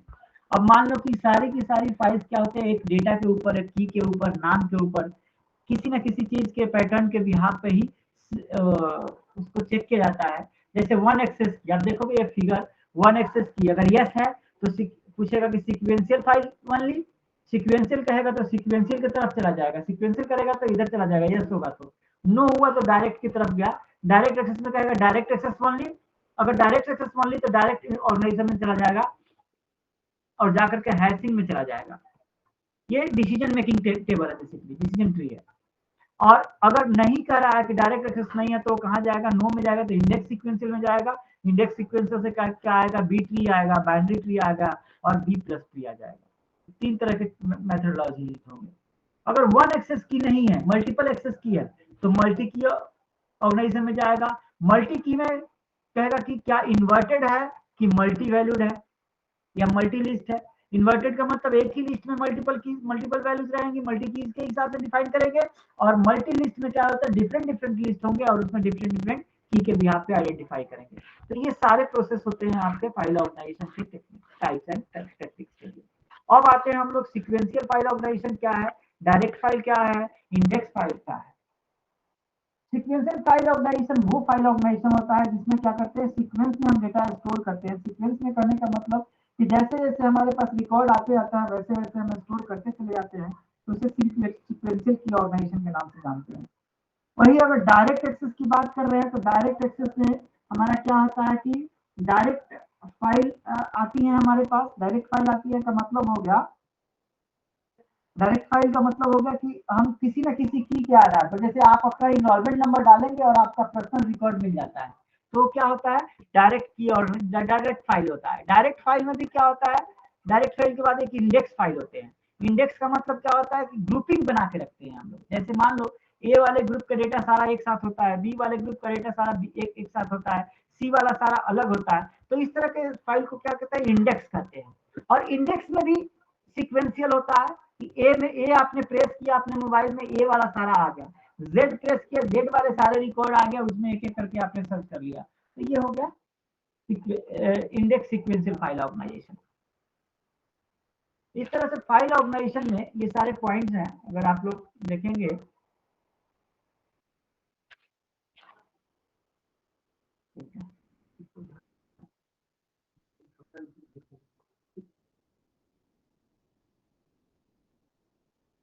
अब हम आते हैं एक इसमें, आप लोगों को देखो ये सब ना पढ़ाने वाला टॉपिक नहीं है, बल्कि आप लोगों को देखना चाहिए। जैसे हीप फाइल है, हीप फाइल ऑर्गेनाइजेशन क्या होता है, उसके एडवांटेज और डिसएडवांटेज क्या है। सीक्वेंशियल मैंने बता दिया आपको, इंडेक्स सीक्वेंशियल बता दिया मैंने आपको, ठीक है। इंडेक्सेस की बात करें तो इंडेक्सेस 3 तरह की होती है, प्राइमरी इंडेक्स होता है और सेकेंडरी। बेसिक 2 तरह की होती है, प्राइमरी और सेकेंडरी इंडेक्स। प्राइमरी इंडेक्स क्या कहलाता है, प्राइमरी इंडेक्स में क्या होता है, वैल्यूज हमारी होती हैं ब्लॉक बाय ब्लॉक डिफाइन होती है। देख सकते हो ये फिगर आप लोग, ये ब्लॉक बाय ब्लॉक डिफाइन है, ब्लॉक के अकॉर्डिंग हम डेटा को आइडेंटिफाई कर लेते हैं, ये प्राइमरी इंडेक्स कहलाता है। सेकेंडरी इंडेक्स में क्या होता है, की एक डिफाइन कर देते हैं और की के ऊपर डेटा डिफाइन होता है, ठीक है। इसमें सबसे जरूरी बात ये है, ध्यान देना है, ये एक क्वेश्चन है, ध्यान देना है। देखो बच्चे लोग, मेरी थोड़ी तबीयत ठीक नहीं है तो आवाज भी सही नहीं आ रही है। और दो चीजें मैं आप लोगों को बता दूं कि आप लोग अगर पढ़ोगे नहीं ना तो कुछ नहीं होगा। आप लोगों को पढ़ करके आना चाहिए, चीजें आपको पूछनी चाहिए बच्चे लोग। ये क्लास होता है काउंसलिंग क्लास। काउंसलिंग का मतलब होता है आपको जो डाउट्स है आप पूछेंगे और उसको हम लोग क्लियर करेंगे।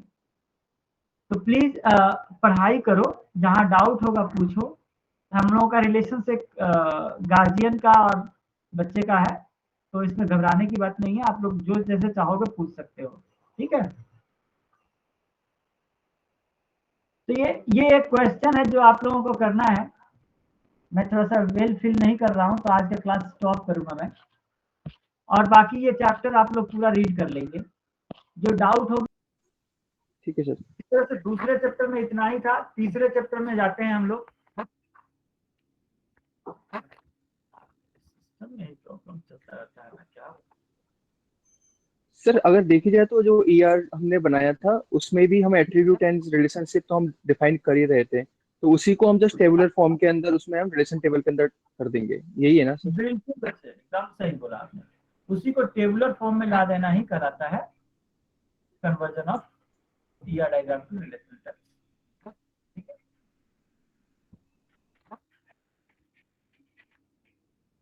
अब आता है डेटाबेस इंटीग्रिटी एंड नॉर्मलाइजेशन। बहुत इंपॉर्टेंट टॉपिक है, ध्यान रखना। अब नॉर्मलाइजेशन होता क्या है? नॉर्मलाइजेशन पढ़ने से पहले की कंसेप्ट पढ़ते हैं, तो की कंसेप्ट ऑलरेडी मैं बता चुका हूं। किसी को की कंसेप्ट के विषय में कुछ पूछना है तो पूछ लो। की के विषय में किसी को पूछना है? समझा दीजिए सर ये सर। जी, फॉरेन की। ओके, ये तो बता दिया था आपने। आपकी आवाज नहीं आई बच्चे। कुछ नहीं सर, कुछ नहीं। प्राइमरी की बताया था। प्राइमरी की क्या होता है? यूनिक आइडेंटिफायर होता है जो नल नहीं हो सकता है। फॉरेन की क्या होता है? ये भी एक यूनिक आइडेंटिफायर होता है जो दूसरे टेबल का की अगर हम किसी दूसरे टेबल में की के रूप में यूज करते हैं तो उसे हम कहते हैं फॉरेन की। कैंडिडेट की, कंपोजिट की और सब बताया था मैंने। यूनिक की बताया था मैंने। कैंडिडेट की क्या होते हैं? प्राइमरी की को छोड़ करके जितने भी कीज होते हैं किसी रिलेशन से, वो सारे के सारे कैंडिडेट की होते हैं। कंपोजिट की क्या होता है? जब मोर देन वन की को एक साथ ज्वाइन करके कोई डेटा आइडेंटिफाई करा जाता है तो उसे कहते हैं कंपोजिट की। फिर आपके पास आता है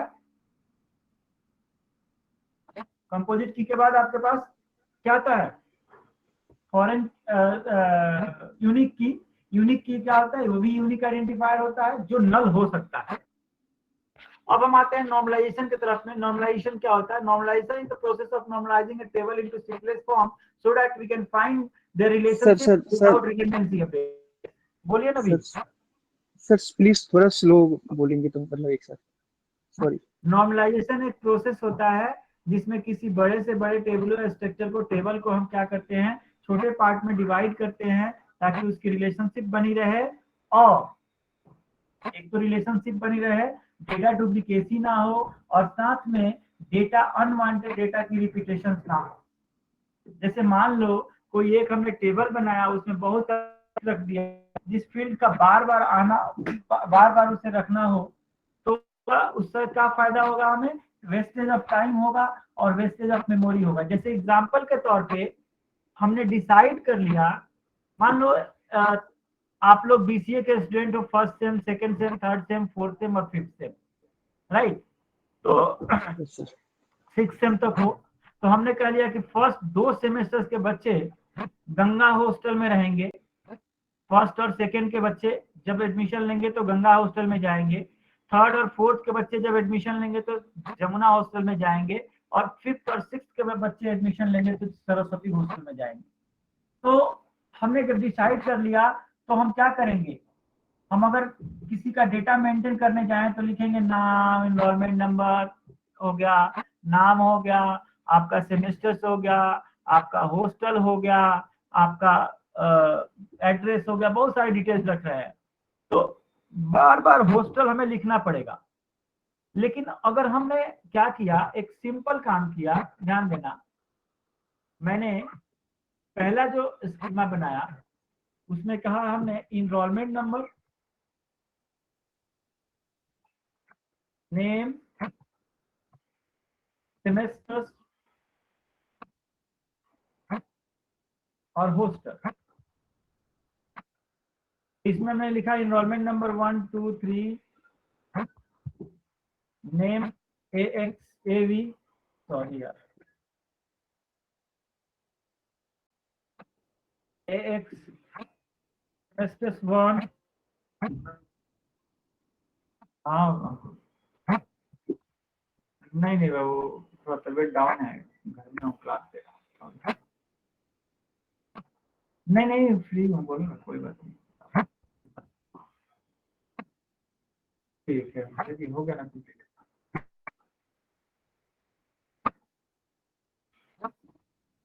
ठीक है,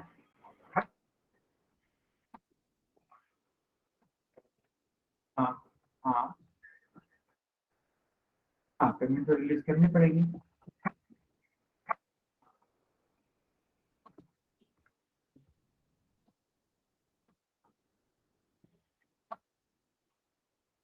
हाँ हाँ,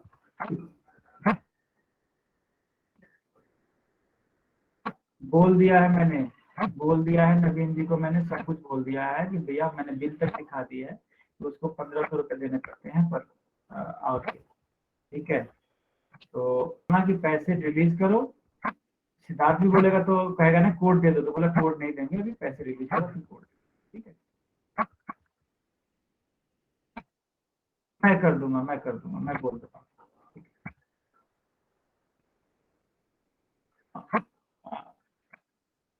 मैं करता हूँ, मैं अभी बात करूंगा, मैं जाऊंगा ऑफिस जरूर, मैं और बात करूंगा। ठीक है, ठीक है, और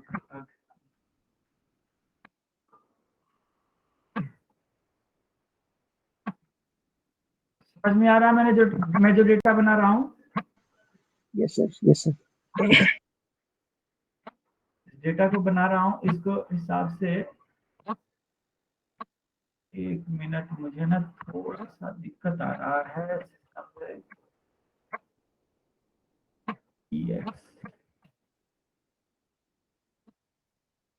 समस्या है।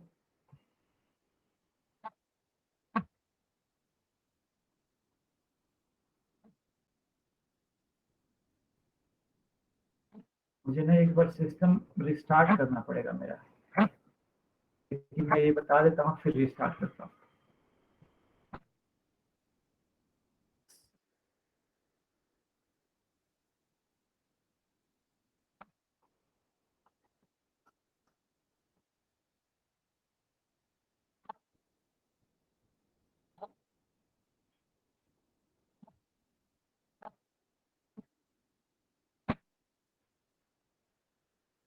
ये देखो, ये डेटा मैंने बना लिया।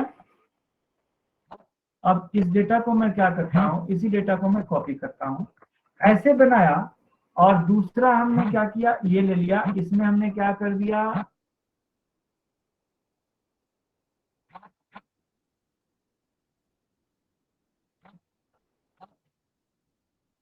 हमने ऐसे बनाया, ये ले लिया हमने,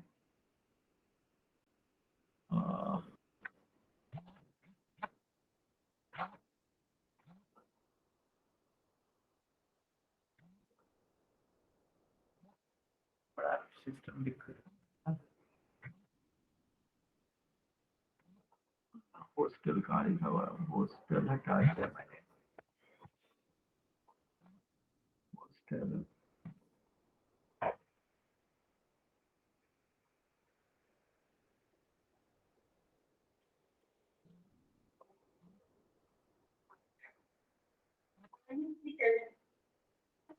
सर आपको एक्सेल में इजी रहेगा तो समझाना। नहीं यार, यहाँ इजी रहता है, लेकिन मेरे सिस्टम में इजी है। 1 मिनट में क्विक करके ना फिर से आता हूँ।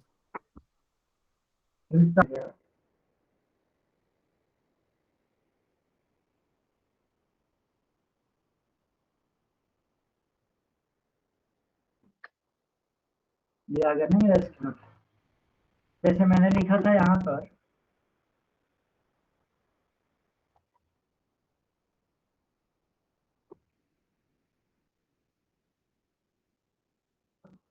Enrolment number, name, semesters,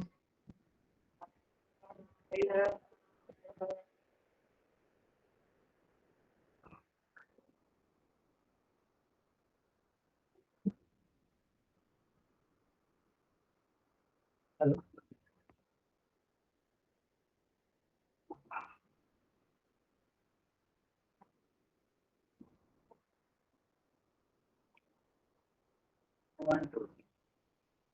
one हमने कर दिया, ए कर दिया, सेमेस्टर 1 कर दिया, 2 कर दिया, बी कर दिया, कर दिया,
ठीक है, तो ये तो हमारा हो गया पहला डेटा हमने जैसा बनाया।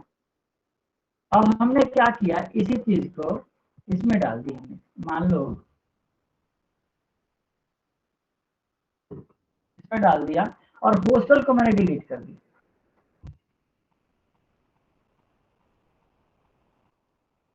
अब क्या फायदा हो रहा है ये देखते हैं।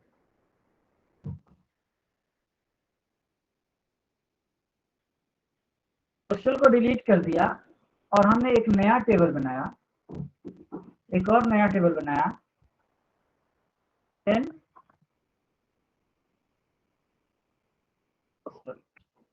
अब हमने सेम 1 2 3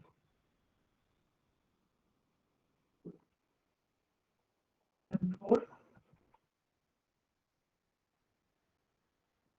5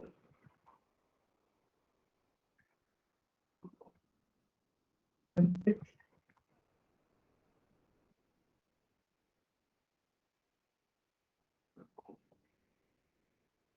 अब देखो यहाँ पे क्या फायदा हो रहा है।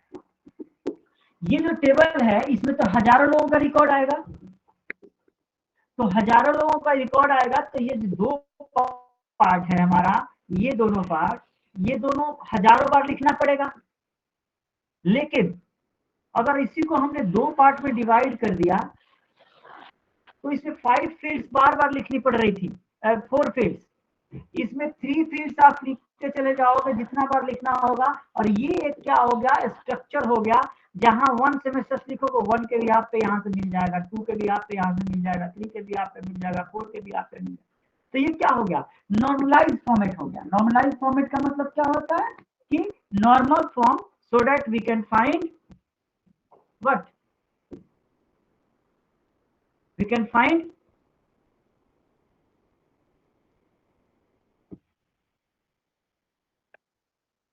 लोग क्या फाइंड कर सकते हैं हम लोग, रिलेटेड वैल्यू सर।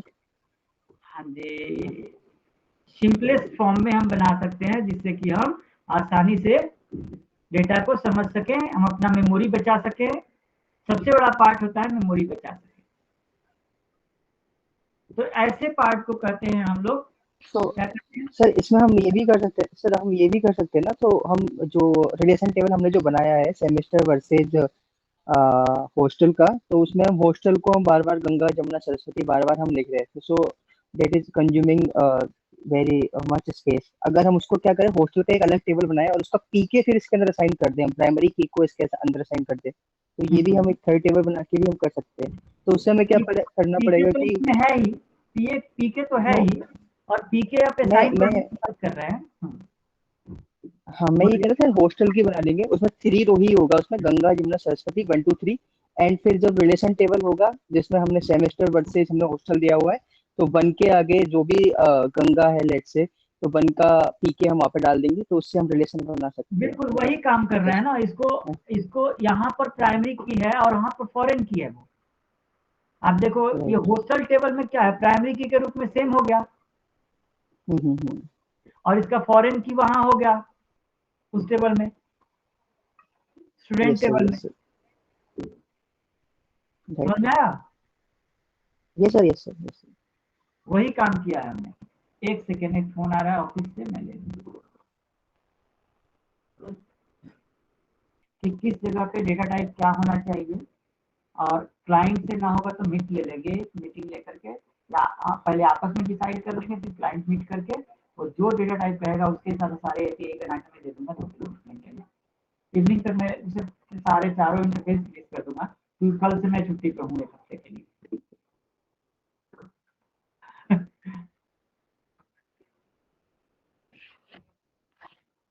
नहीं मैम, एक्चुअली मेरे ब्रदर इन लॉ की शादी है, तो मैं जा रहा हूँ अपने नेटिव विलेज।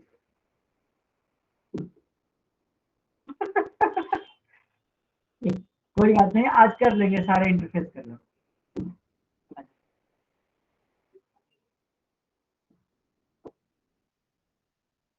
1 वीक छुट्टी ले सकते हैं, वही आपके सीएल ईयर और जो एसएन है उसमें से मैनेज होगा ना पूरा।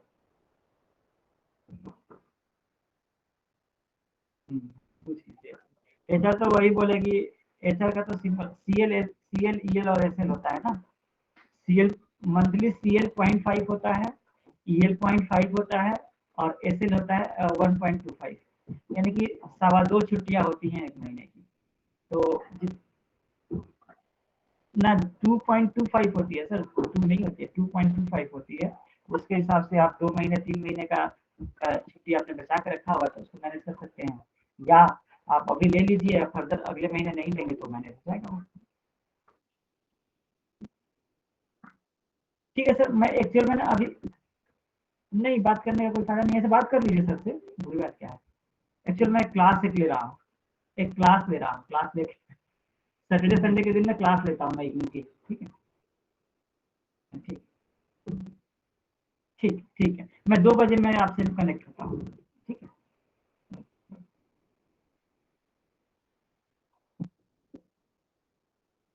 हाँ जी बच्चे लोग, सॉरी ऑफिशियल वर्क आ गया था थोड़ा सा। हाँ, तो अभी हम लोग कहाँ थे, ये तो क्लियर हो गया नॉर्मलाइजेशन का प्रोसेस की नॉर्मलाइजेशन क्या होता है, राइट। Yes sir. अब नॉर्मलाइजेशन बहुत तरह की होती है, अगर हम बात करें तो बेसिक नॉर्मलाइजेशन 4 तरह की होती हैं। कौन कौन से, first NF, second NF, third NF, fourth NF और बीसीएनएफ। बेसिकली बीसीएनएफ होता है, फोर्थ एनएफ और फिफ्थ एनएफ भी होता है, फिर पीजेएनएफ भी होता है, लेकिन आप लोगों को पढ़ना है 4 तरह का, first NF, second NF, third NF और बीसीएनएफ, 4 पढ़ने हैं आप लोगों को। तो आप लोगों के बुक्स के हिसाब से लेके चलता हूं मैं। उसके पहले एक टॉपिक है redundancy and associated problem. Redundancy का मतलब क्या होता है, जो डेटा डुप्लीकेसी होती है, डुप्लीकेसी, रिडंडेंसी का मतलब डुप्लीकेसी होता है। डुप्लीकेसी कहने का मतलब हुआ कि जो डेटा आप लोग डालते हैं, उसमें क्या होता है, बहुत सारी डुप्लीकेसी हो जाती है। डुप्लीकेसी कहने का मतलब ये है कि repetition of line items, repetition of कहते हैं repetition of rose, repetition of data. तो रिपीटेशन ऑफ डेटा को रिमूव करने के लिए हम लोग जो प्रोसीजर अपनाते हैं उसे कहते हैं रिडंडेंसी प्रॉब्लम रिजॉल्विंग टेक्निक।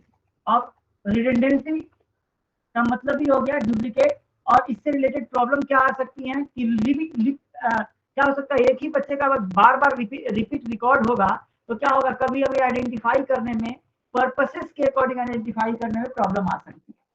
ठीक है, तो इस तरह के प्रॉब्लम को भी रिजॉल्व करने के लिए हम यूज करते हैं नॉर्मलाइजेशन। अब इसके अंदर नॉर्मलाइजेशन के अंदर हम आते हैं सबसे पहले, अब नॉर्मलाइजेशन से पहले एक और पॉइंट दिया हुआ है, single valued and multi valued. Single valued और मल्टी वैल्यूड ये डिपेंडेंसी होती है, इसे डेटा डिपेंडेंसी के नाम से जानते हैं। डेटा डिपेंडेंसी मतलब कोई पार्ट, कोई भी वैल्यू किसी दूसरे वैल्यू पे पार्शियली या कंप्लीटली डिपेंड करता है। तो जब पार्शियली या कंप्लीटली डिपेंड करता है तो हमें ये देखना होता है कि आखिर वो किस तरह से डिपेंड कर रहा है। ठीक है, एक मिनट। तो अब कोई पार्ट किसी एक ही पे डिपेंड करता है, जैसे इनरोलमेंट नंबर। इनरोलमेंट नंबर के ऊपर अगर बात करें तो बहुत सारी वैल्यूज इनरोलमेंट नंबर के ऊपर डिपेंडेंट होती है। ठीक है, लेकिन इनरोलमेंट नंबर के ऊपर देखो, आपका नाम, आपका एड्रेस, आपका कॉन्टेक्ट नंबर, आपका सेमेस्टर, सब कुछ तो डिपेंड करता है इनरोलमेंट नंबर के ऊपर। तो ये क्या होता है, मल्टी वैल्यू डिपेंडेंसी हो गया। लेकिन इनरोलमेंट नंबर के हिसाब से ही नाम डिफाइन किया जा सकता है। तो एक इनरोलमेंट नंबर पे एक नाम डिफाइन किया जा रहा है, इसलिए क्या हो गया, वो सिंगल वैल्यू डिपेंडेंसी हो गया। अब इनरोलमेंट नंबर के हिसाब से हम ये भी फाइंड कर सकते हैं आपका नाम क्या है, आपका कोर्स कोड क्या है, आपका सेमेस्टर क्या है, आपका रिजल्ट क्या है, आपका ग्रेड कार्ड स्टेटस क्या है, ये सारी चीजें भी हम इनरोलमेंट नंबर के साथ यहाँ पे फाइंड करते हैं। तो वो क्या होता है हमारा मल्टी वैलिड डिपेंडेंसी। ठीक है,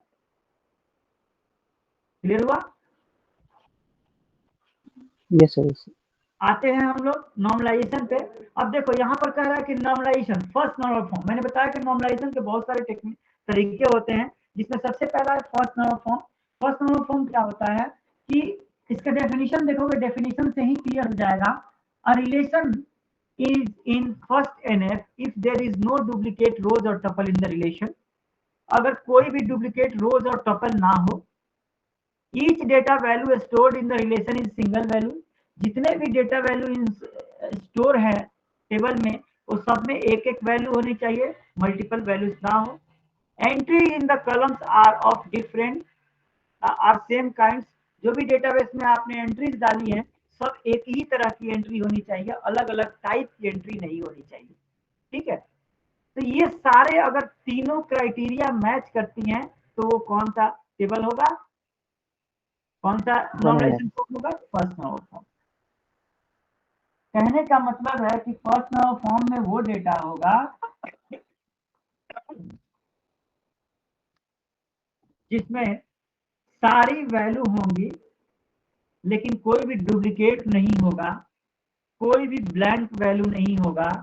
नेम है तो नेम के नीचे नेम ही सारे होंगे, रिलेटेड डॉक्यूमेंट्स होंगे, रिलेटेड डेटा होंगे। तो ऐसे नॉर्मल फॉर्म को हम कहते हैं first normal form. Second normal form, जैसे एग्जांपल के तौर पे फर्स्ट नॉर्मल फॉर्म में एग्जांपल के तौर पे ये देखो, ये दिया हुआ है स्टूडेंट रिलेशन, और स्टूडेंट में ये दिया हुआ है डेटा कि स्टूडेंट का टेबल जो बनेगा उसमें क्या होगा। ध्यान देना, ये यहां से यहां तक है।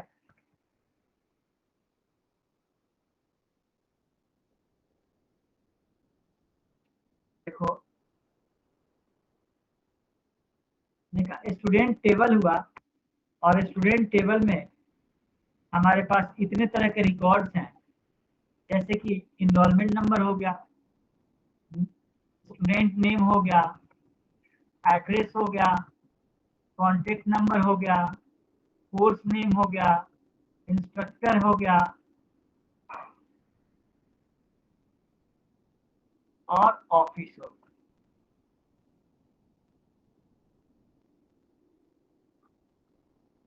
इतनी तरह के डेटा। एक मिनट, मैं इसको अब डिलीट कर दूं।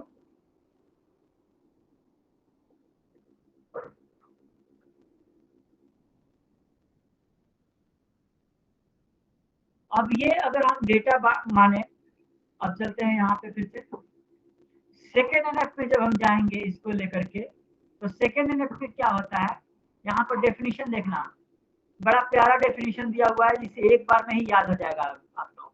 A relation is said to be, yeah, a relation is in second NF if it is in first NF and every non-key attribute is fully dependent on each candidate key of the relation। कहने का मतलब है कि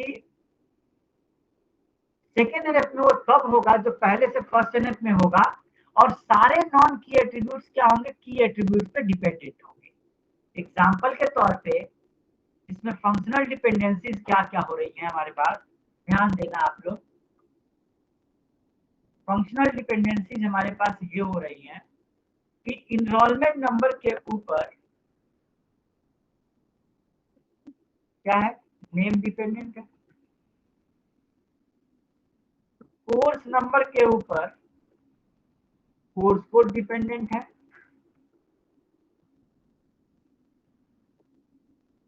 और instructor dependent है, और instructor के ऊपर ऑफिस डिपेंडेंट है।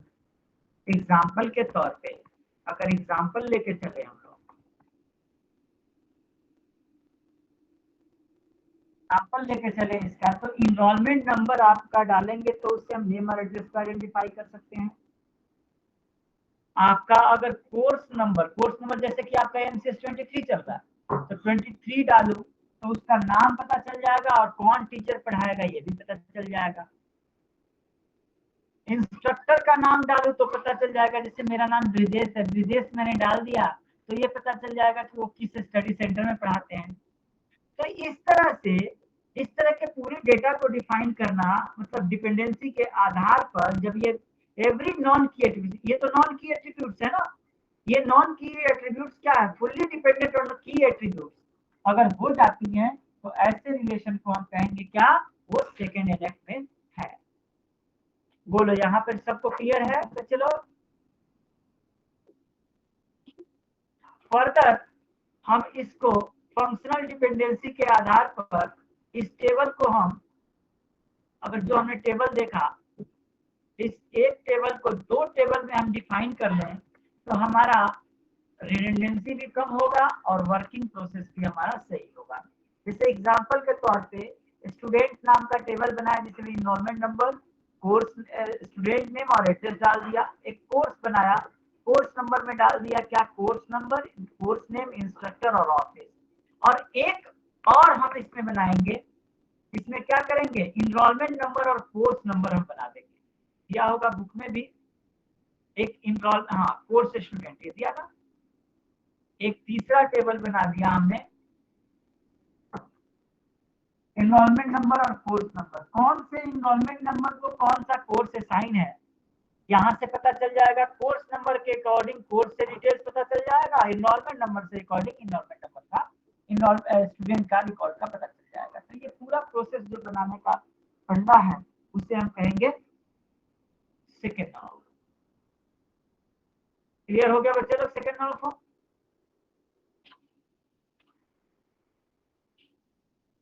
अब थर्ड नॉर्मल फॉर्म। हाँ जी, कोई कुछ बोलना चाहता था? एक मिनट से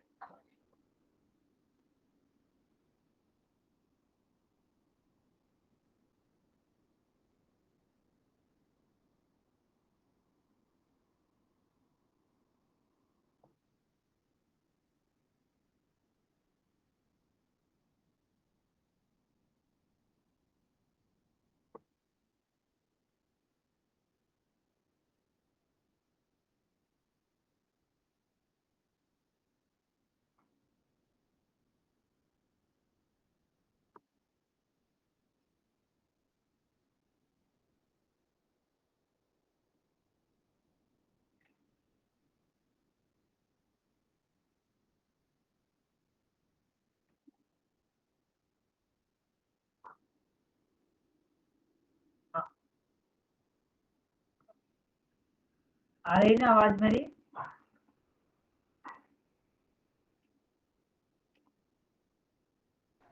यस सर, आ रही है।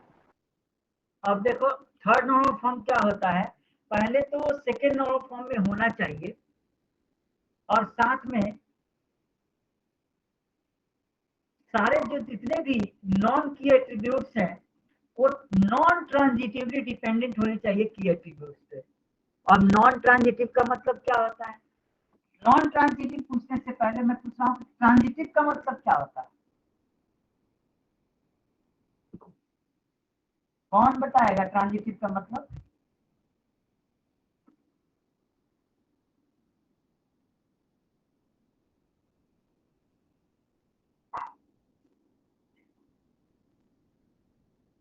ट्रांजिटिव का मतलब होता है कि ए जो पार्ट है, ए रिलेशन बी के ऊपर डिपेंडेंट है, बी सी के ऊपर डिपेंडेंट है और सी ए के ऊपर डिपेंडेंट है। अगर इस तरह का प्रोसेस है तो क्या होगा, वो ट्रांजिटिव रिलेशन होगा, राइट। और अदरवाइज वो क्या होंगे, नॉन ट्रांजिटिव रिलेशन।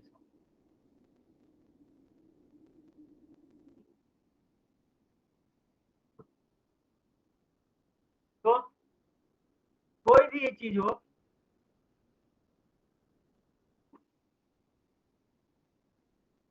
आप लोगों को ध्यान में रखना है कि नॉन ट्रांजिटिवली डिपेंडेंट होगा। तो सबसे पहले आते हैं इस पे, एक टेबल लेते हैं, ये टेबल लेते हैं 3NF के लिए जो डिस्ट्रीब्यूट किया हुआ है और इसको लेकर मैं समझाता हूँ आप लोगों को। तीन टेबल हमने सेकेंड एनएफ में बनाए थे। अगर ध्यान होगा आप लोगों को, ध्यान है नहीं ध्यान है तो देखो सामने भी है, 3 टेबल हमने बनाए थे।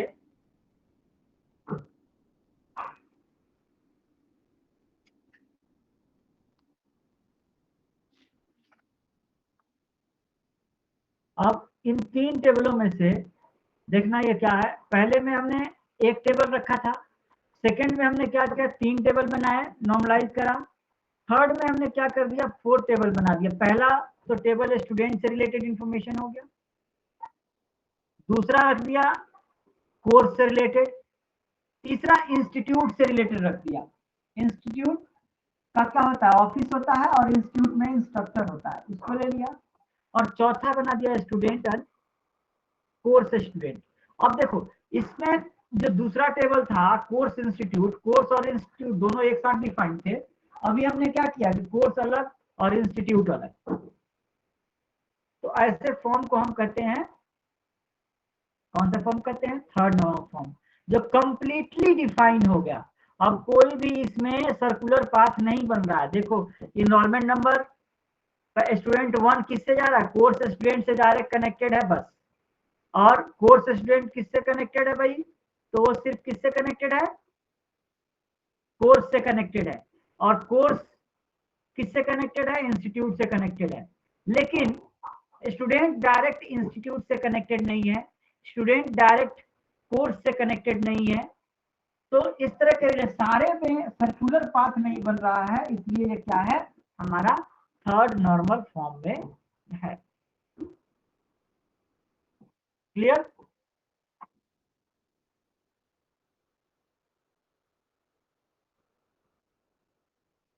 अब आते हैं थर्ड एनएफ के बाद से हमारे पास क्या है, बीसीएनएफ। बीसीएनएफ का मतलब होता है बॉयज कॉड नॉर्मल फॉर्म। अब बॉयज कॉड नॉर्मल फॉर्म क्या होते हैं, अब इसकी बात करते हैं। बॉयज कॉड नॉर्मल फॉर्म में मतलब कहने का मतलब है कि ये थर्ड एनएफ में भी तो होना ही चाहिए, और साथ में कुछ कुछ क्राइटेरियाज हैं इसके।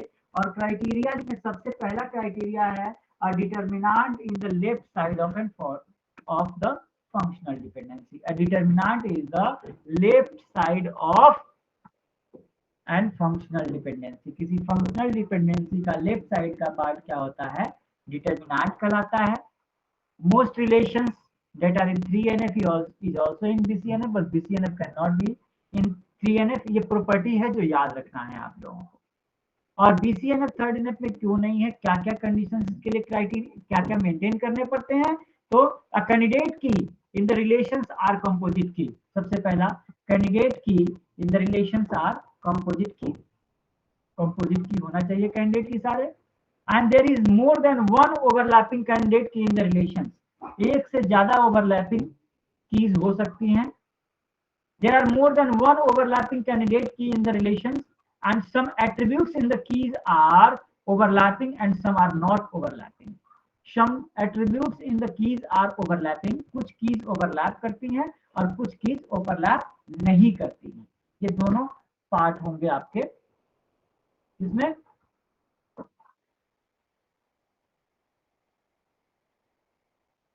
फोर्थ नॉर्मल फॉर्म में, फोर्थ नॉर्मल फॉर्म की बात करें अगर हम लोग, तो डायरेक्ट रिलेशन पे चलता हूं मैं। अगर मैंने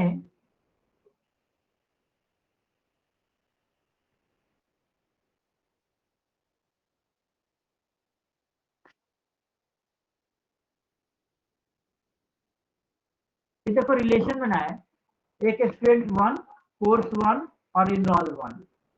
स्टूडेंट 1 में क्या किया, स्टूडेंट इनरोलमेंट नंबर नेम रख दिया और यहाँ पर एड्रेस भी डाल दो।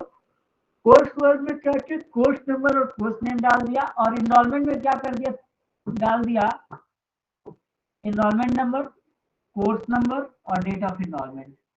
तो इससे भी हम सारी चीजें डिफाइन कर सकते हैं पूरे प्रोसेस वाइज। तो इसे हम कहेंगे क्या, फोर्थ नॉर्मल फॉर्म, जबकि हम 3NF से थोड़ा सा अपने आप को मूव कर दिए।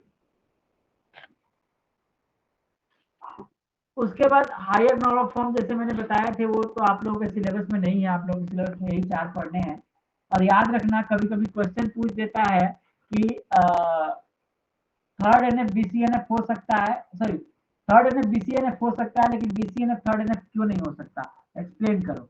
तो उसके लिए ये क्वेश्चन अक्सर पूछता है, तो इसके लिए हमने बताया ये जो कंडीशंस है ना, ये कंडीशंस याद कर लेने हैं आप लोगों को, ये कंडीशंस लिख देने हैं आपको।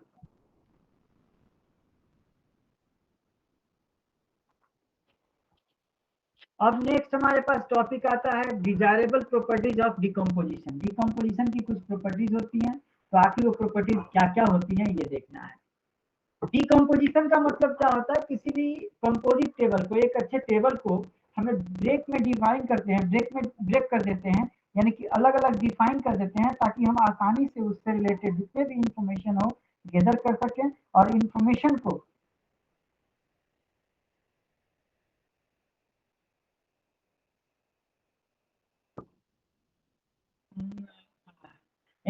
को हम रिलेशन के आधार पर अलग अलग डिफाइन कर लें, अलग अलग पार्ट कर लें, जिससे कि हमें फ्यूचर में कभी भी डेटा आइडेंटिफाई करने में प्रॉब्लम ना आए। ऐसे पार्ट को हम कहते हैं प्रॉपर्टीज ऑफ डिकम्पोजिशन। और इस डिकम्पोजिशन प्रॉपर्टी में सबसे पहले आता है एट्रीब्यूट प्रिजर्वेशन। एट्रीब्यूट प्रिजर्वेशन का मतलब क्या है, क्या समझते हो आप लोग एट्रीब्यूट प्रिजर्वेशन से?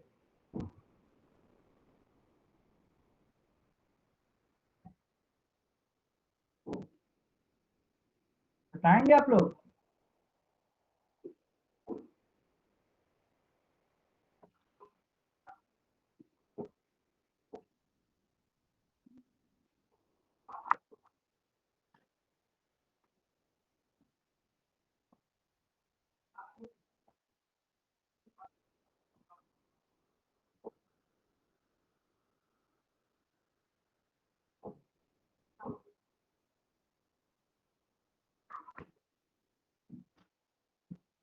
नहीं बताएंगे आप लोग, कोई बात नहीं।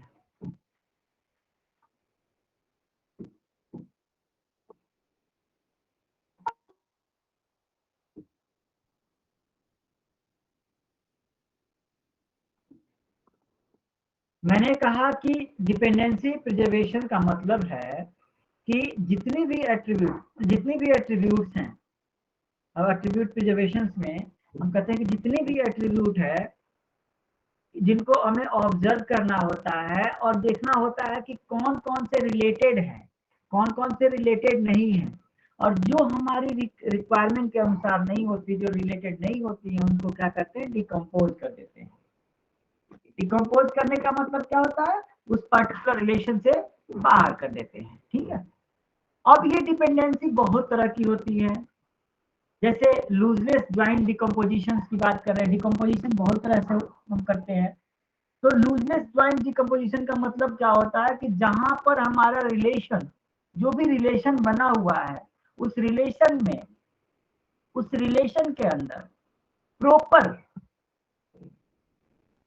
वर्किंग प्रिंसिपल नहीं चल रहा है, यानी कि प्रॉपर हमारा रिलेशन कीज कंसेप्ट को नहीं मेंटेन किया गया है, वो क्या होती है, लूजलेस ज्वाइंट डिकम्पोजिशन के नाम से जानती है।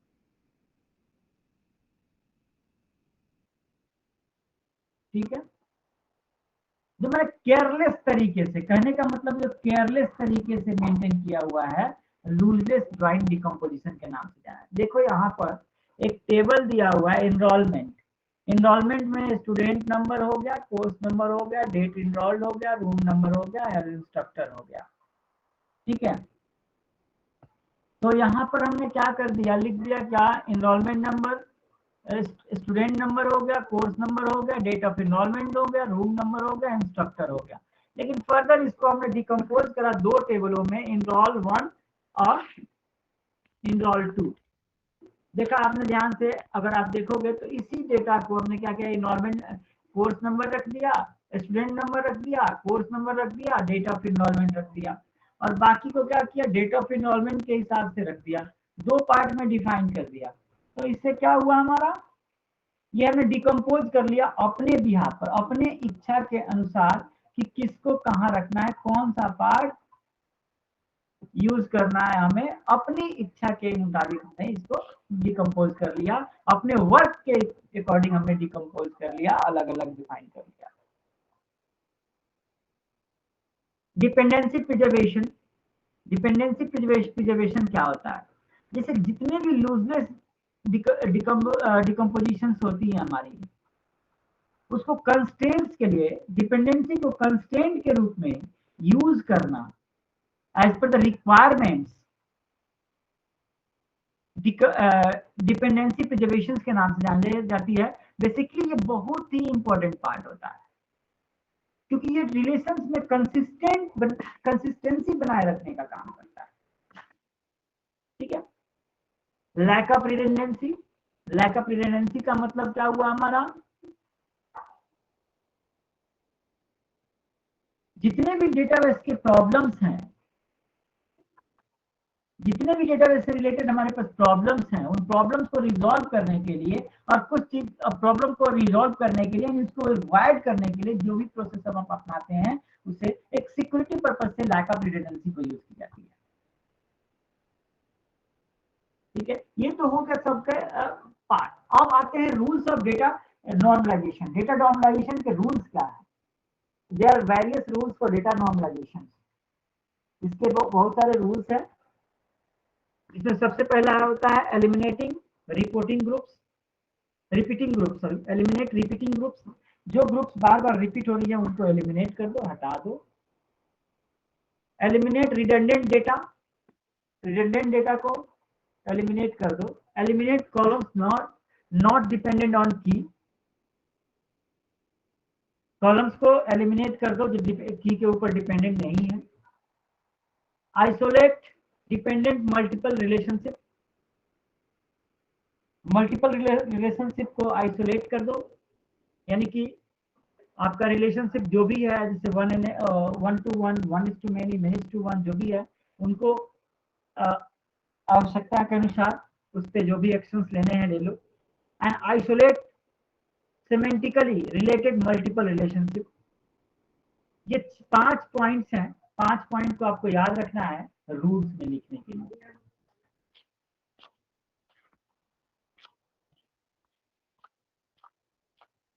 इस तरह से 3rd चैप्टर आपका यहीं पे खत्म हो जाता है। अब रहा 4th चैप्टर की बात करते हैं।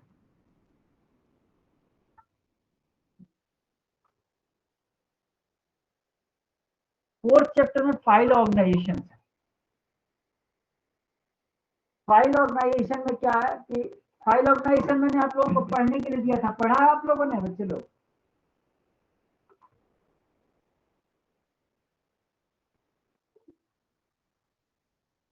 हेलो,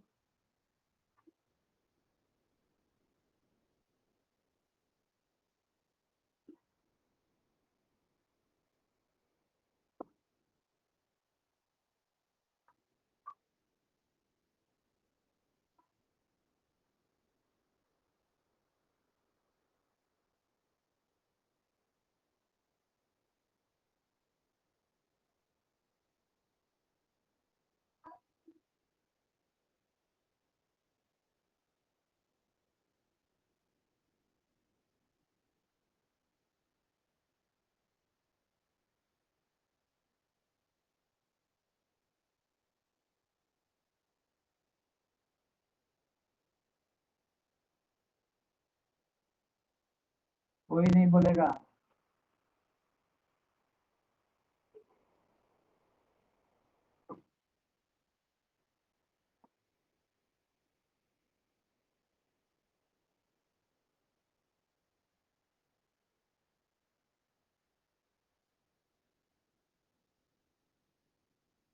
एक मिनट बच्चे लोग, कोई नहीं बोलेगा बच्चे लोग, बोलो यार।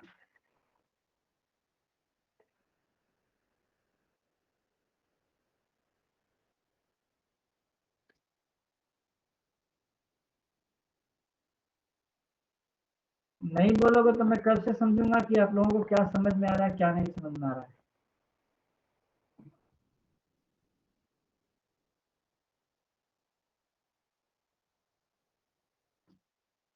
यस, सूरज, तुषार, विष्णु, मुकेश, विकास, शोहित, जयदीप, अमन।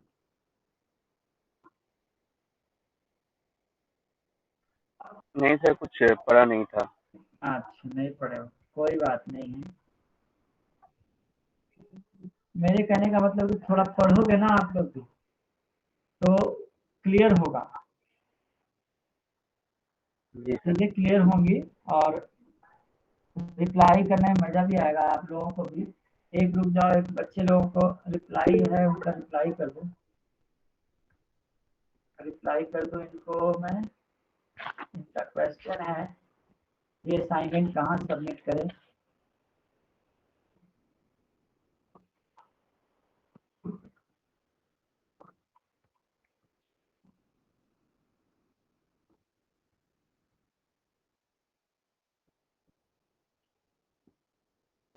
चलो, फाइल ऑर्गेनाइजेशन क्या होता है? फाइल ऑर्गेनाइजेशन एक प्रोसीजर होता है जिससे किसी भी फाइल किसी भी डेटा फाइल को एक साथ हम रखते हैं और सारे रॉ मटेरियल्स को इकट्ठा करके एक फॉर्मेटेड तरीके से रखते हैं जिसका फर्दर हम programming as well as any kind of work services में यूज कर लेते हैं।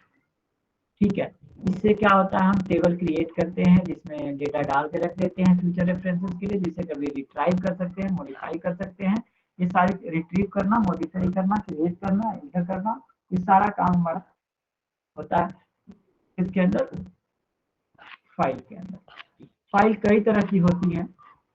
फिजिकल डिजाइन, देखो पहला टॉपिक है physical database design issues. Physical database design issue, normally अगर आप फाइल यूज करते हो, जैसे पेपर पे लिख के रखते हो, कॉपी पे लिख के रखते हो, तो उसमें आपको बहुत सारी प्रॉब्लम आती है।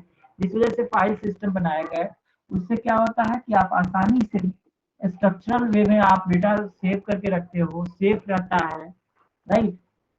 फिजिकल, अब इसके अंदर फिजिकल डिजाइन होते हैं, यानी फिजिकल डिजाइन का मतलब आपको कौन सा डेटा रखना है, तो किस तरह का वो डेटा होना चाहिए, किस तरह के उसके अंदर के स्ट्रक्चर होने चाहिए, किस तरह का प्रोसेस होना चाहिए, क्या क्या उसमें लिखना है, ये सब डिफाइन करना, किस किस को ऑथराइज करना है, कैसे कैसे यूजर इसको देख सकेंगे, कैसे कैसे यूजर इसमें क्या क्या काम कर सकेंगे, ये पूरा डिफाइन करना हमारा कहलाता है फिजिकल डेटाबेस डिजाइन स्ट्रक्चर के नाम से। ठीक है, अब हम बात करते हैं इसमें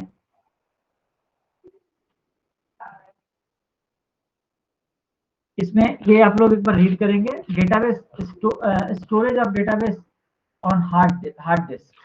हार्ड डिस्क, देखो मेमोरी लोकेशन, मेमोरी क्या होता है, बेसिकली हार्ड डिस्क ही होता है हमारा एक्सटर्नल मेमोरी, और हम सारे डेटा कहाँ रखते हैं, एक्सटर्नल मेमोरीज में रखते हैं। इसलिए हम कहते हैं क्या, फाइल सिंपल कहते हैं कि हार्ड डिस्क में ही मैनेज करते हैं।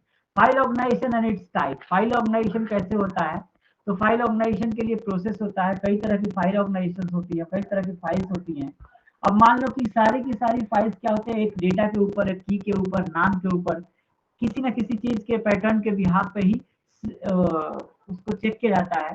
जैसे वन एक्सेस की, आप देखोगे ये फिगर, वन एक्सेस की अगर यस है तो पूछेगा कि सीक्वेंशियल फाइल ओनली, सीक्वेंशियल कहेगा तो सीक्वेंशियल की तरफ चला जाएगा, सीक्वेंशियल करेगा तो इधर चला जाएगा, यस होगा तो, नो हुआ तो डायरेक्ट की तरफ गया, डायरेक्ट एक्सेस में कहेगा डायरेक्ट एक्सेस ओनली, अगर डायरेक्ट एक्सेस ओनली तो डायरेक्ट ऑर्गेनाइजेशन में चला जाएगा और जाकर के हैशिंग में चला जाएगा। ये डिसीजन मेकिंग टेबल है, बेसिकली डिसीजन ट्री है। और अगर नहीं कर रहा है कि डायरेक्ट एक्सेस नहीं है तो कहाँ जाएगा, नो में जाएगा, तो इंडेक्स सीक्वेंशियल में जाएगा, इंडेक्स सीक्वेंशियल से क्या आएगा, बी ट्री आएगा, बाइनरी ट्री आएगा और बी प्लस ट्री आ जाएगा। तीन तरह के मेथडोलॉजी होंगे। अगर वन एक्सेस की नहीं है, मल्टीपल एक्सेस की है, तो मल्टी की ऑर्गेनाइजेशन में जाएगा। मल्टी की में कहेगा कि क्या इन्वर्टेड है कि मल्टी वैल्यूड है या मल्टी लिस्ट है। इन्वर्टेड का मतलब एक ही लिस्ट में मल्टीपल वैल्यूज रहेंगी, मल्टी कीज के हिसाब से डिफाइन करेंगे। और मल्टी लिस्ट में क्या होता है, डिफरेंट डिफरेंट लिस्ट होंगे और उसमें डिफरेंट डिफरेंट की के बिहाफ पे आइडेंटिफाई करेंगे। तो ये सारे प्रोसेस होते हैं आपके फाइल ऑर्गेनाइजेशन के टाइप्स एंड टैक्टिक्स के लिए। अब आते हैं हम लोग सीक्वेंशियल फाइल ऑर्गेनाइजेशन क्या है, डायरेक्ट फाइल क्या है, इंडेक्स फाइल क्या है। सीक्वेंशियल फाइल ऑर्गेनाइजेशन वो फाइल ऑर्गेनाइजेशन होता है जिसमें क्या करते हैं, सीक्वेंस में हम डेटा स्टोर करते हैं। सीक्वेंस में करने का मतलब कि जैसे जैसे हमारे पास रिकॉर्ड आते आता है वैसे वैसे हम स्टोर करते चले जाते हैं, तो उसे सीक्वेंशियल की ऑर्गेनाइजेशन के नाम से जानते हैं। वही अगर डायरेक्ट एक्सेस की बात कर रहे हैं तो डायरेक्ट एक्सेस में हमारा क्या होता है कि डायरेक्ट फाइल आती है हमारे पास, डायरेक्ट फाइल आती है का मतलब हो गया, डायरेक्ट फाइल का मतलब हो गया कि हम किसी न किसी की के आधार पर, जैसे आप अपना इनरोलमेंट नंबर डालेंगे और आपका पर्सनल रिकॉर्ड मिल जाता है, तो क्या होता है, डायरेक्ट की और डायरेक्ट फाइल होता है। डायरेक्ट फाइल में भी क्या होता है, डायरेक्ट फाइल के बाद एक इंडेक्स फाइल होते हैं। इंडेक्स का मतलब क्या होता है कि ग्रुपिंग बना के रखते हैं हम लोग। जैसे मान लो ए वाले ग्रुप का डेटा सारा एक साथ होता है, बी वाले ग्रुप का डेटा सारा एक साथ होता है, सी वाला सारा अलग होता है। तो इस तरह के फाइल को क्या कहते हैं, इंडेक्स कहते हैं। और इंडेक्स में भी सीक्वेंशियल होता है कि ए में ए आपने प्रेस किया, अपने मोबाइल में ए वाला सारा आ गया, जेड प्रेस किया, जेड वाले सारे रिकॉर्ड आ गया, उसमें एक एक करके आपने सर्च कर लिया। तो ये हो गया इंडेक्स सीक्वेंशियल फाइल ऑर्गेनाइजेशन। इस तरह से फाइल ऑर्गेनाइजेशन में ये सारे पॉइंट्स हैं, अगर आप लोग देखेंगे।